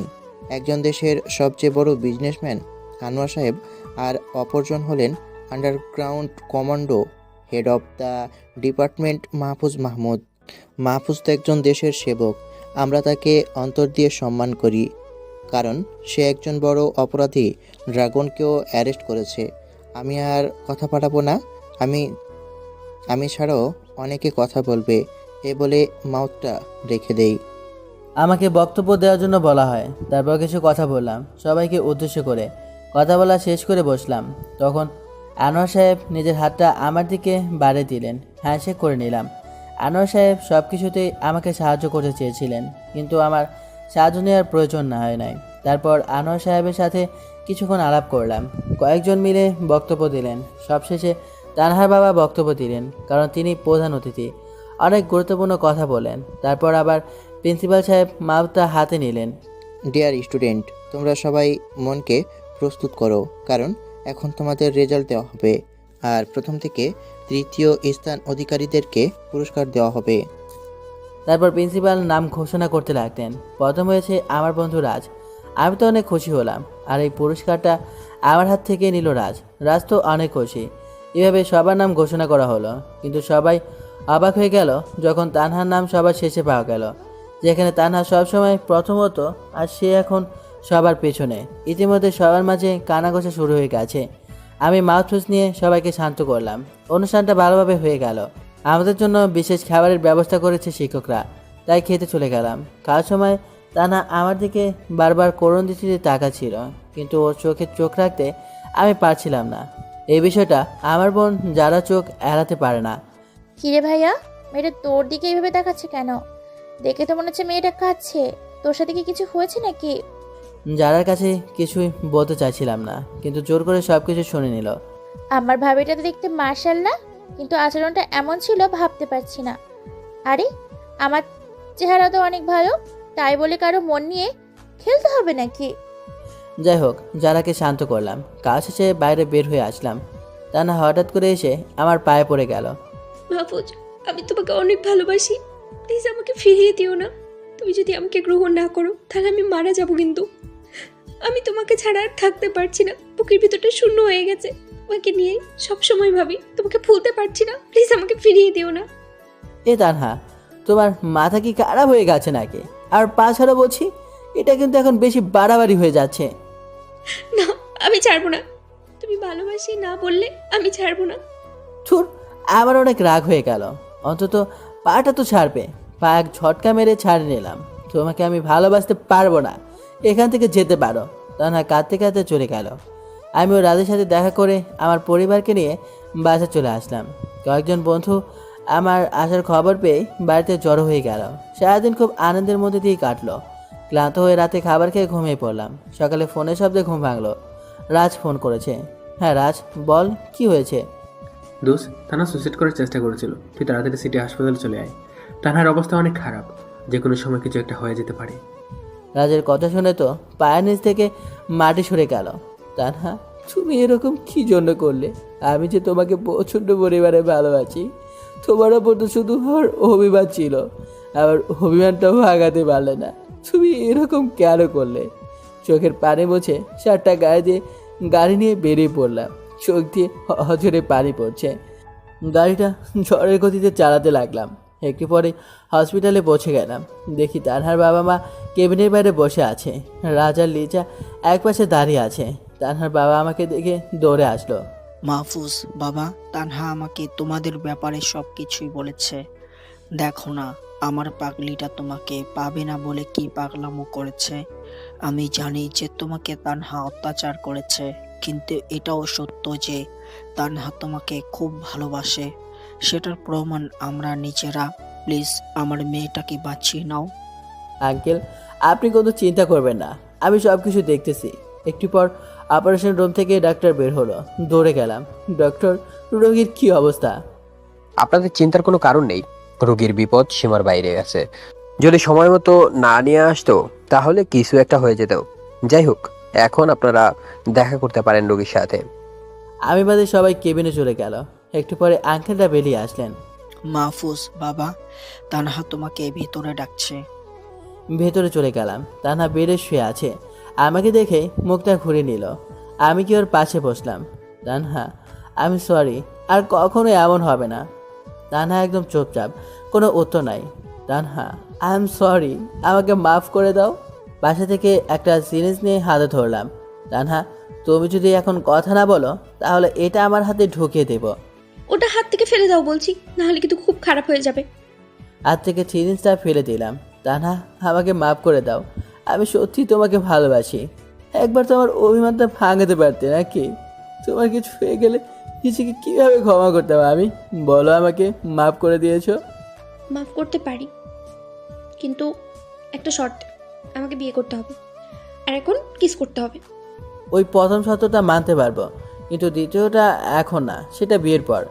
তোমাকে এখন কিস করতেই হবে, নাহলে এমন অবস্থা করবো যা ভাবতে পারবে না। বলেই আমার মাথাটা টান দিয়ে ঠোঁট ছোড়া নিজের দখলে করে নিল। এই পাঠকেরা এখনো এখানে কি করছেন? যেন ভাগেন এখান থেকে। আমার বুঝি লজ্জা করে না? যান, বিয়েতে আসবেন সবাই, আর নিজেরা বিয়ে করে মজা নেবেন। বাকিটা ইতিহাস হয়ে থাকবে, সবাই ইতিহাস থেকে পড়ে নেবেন।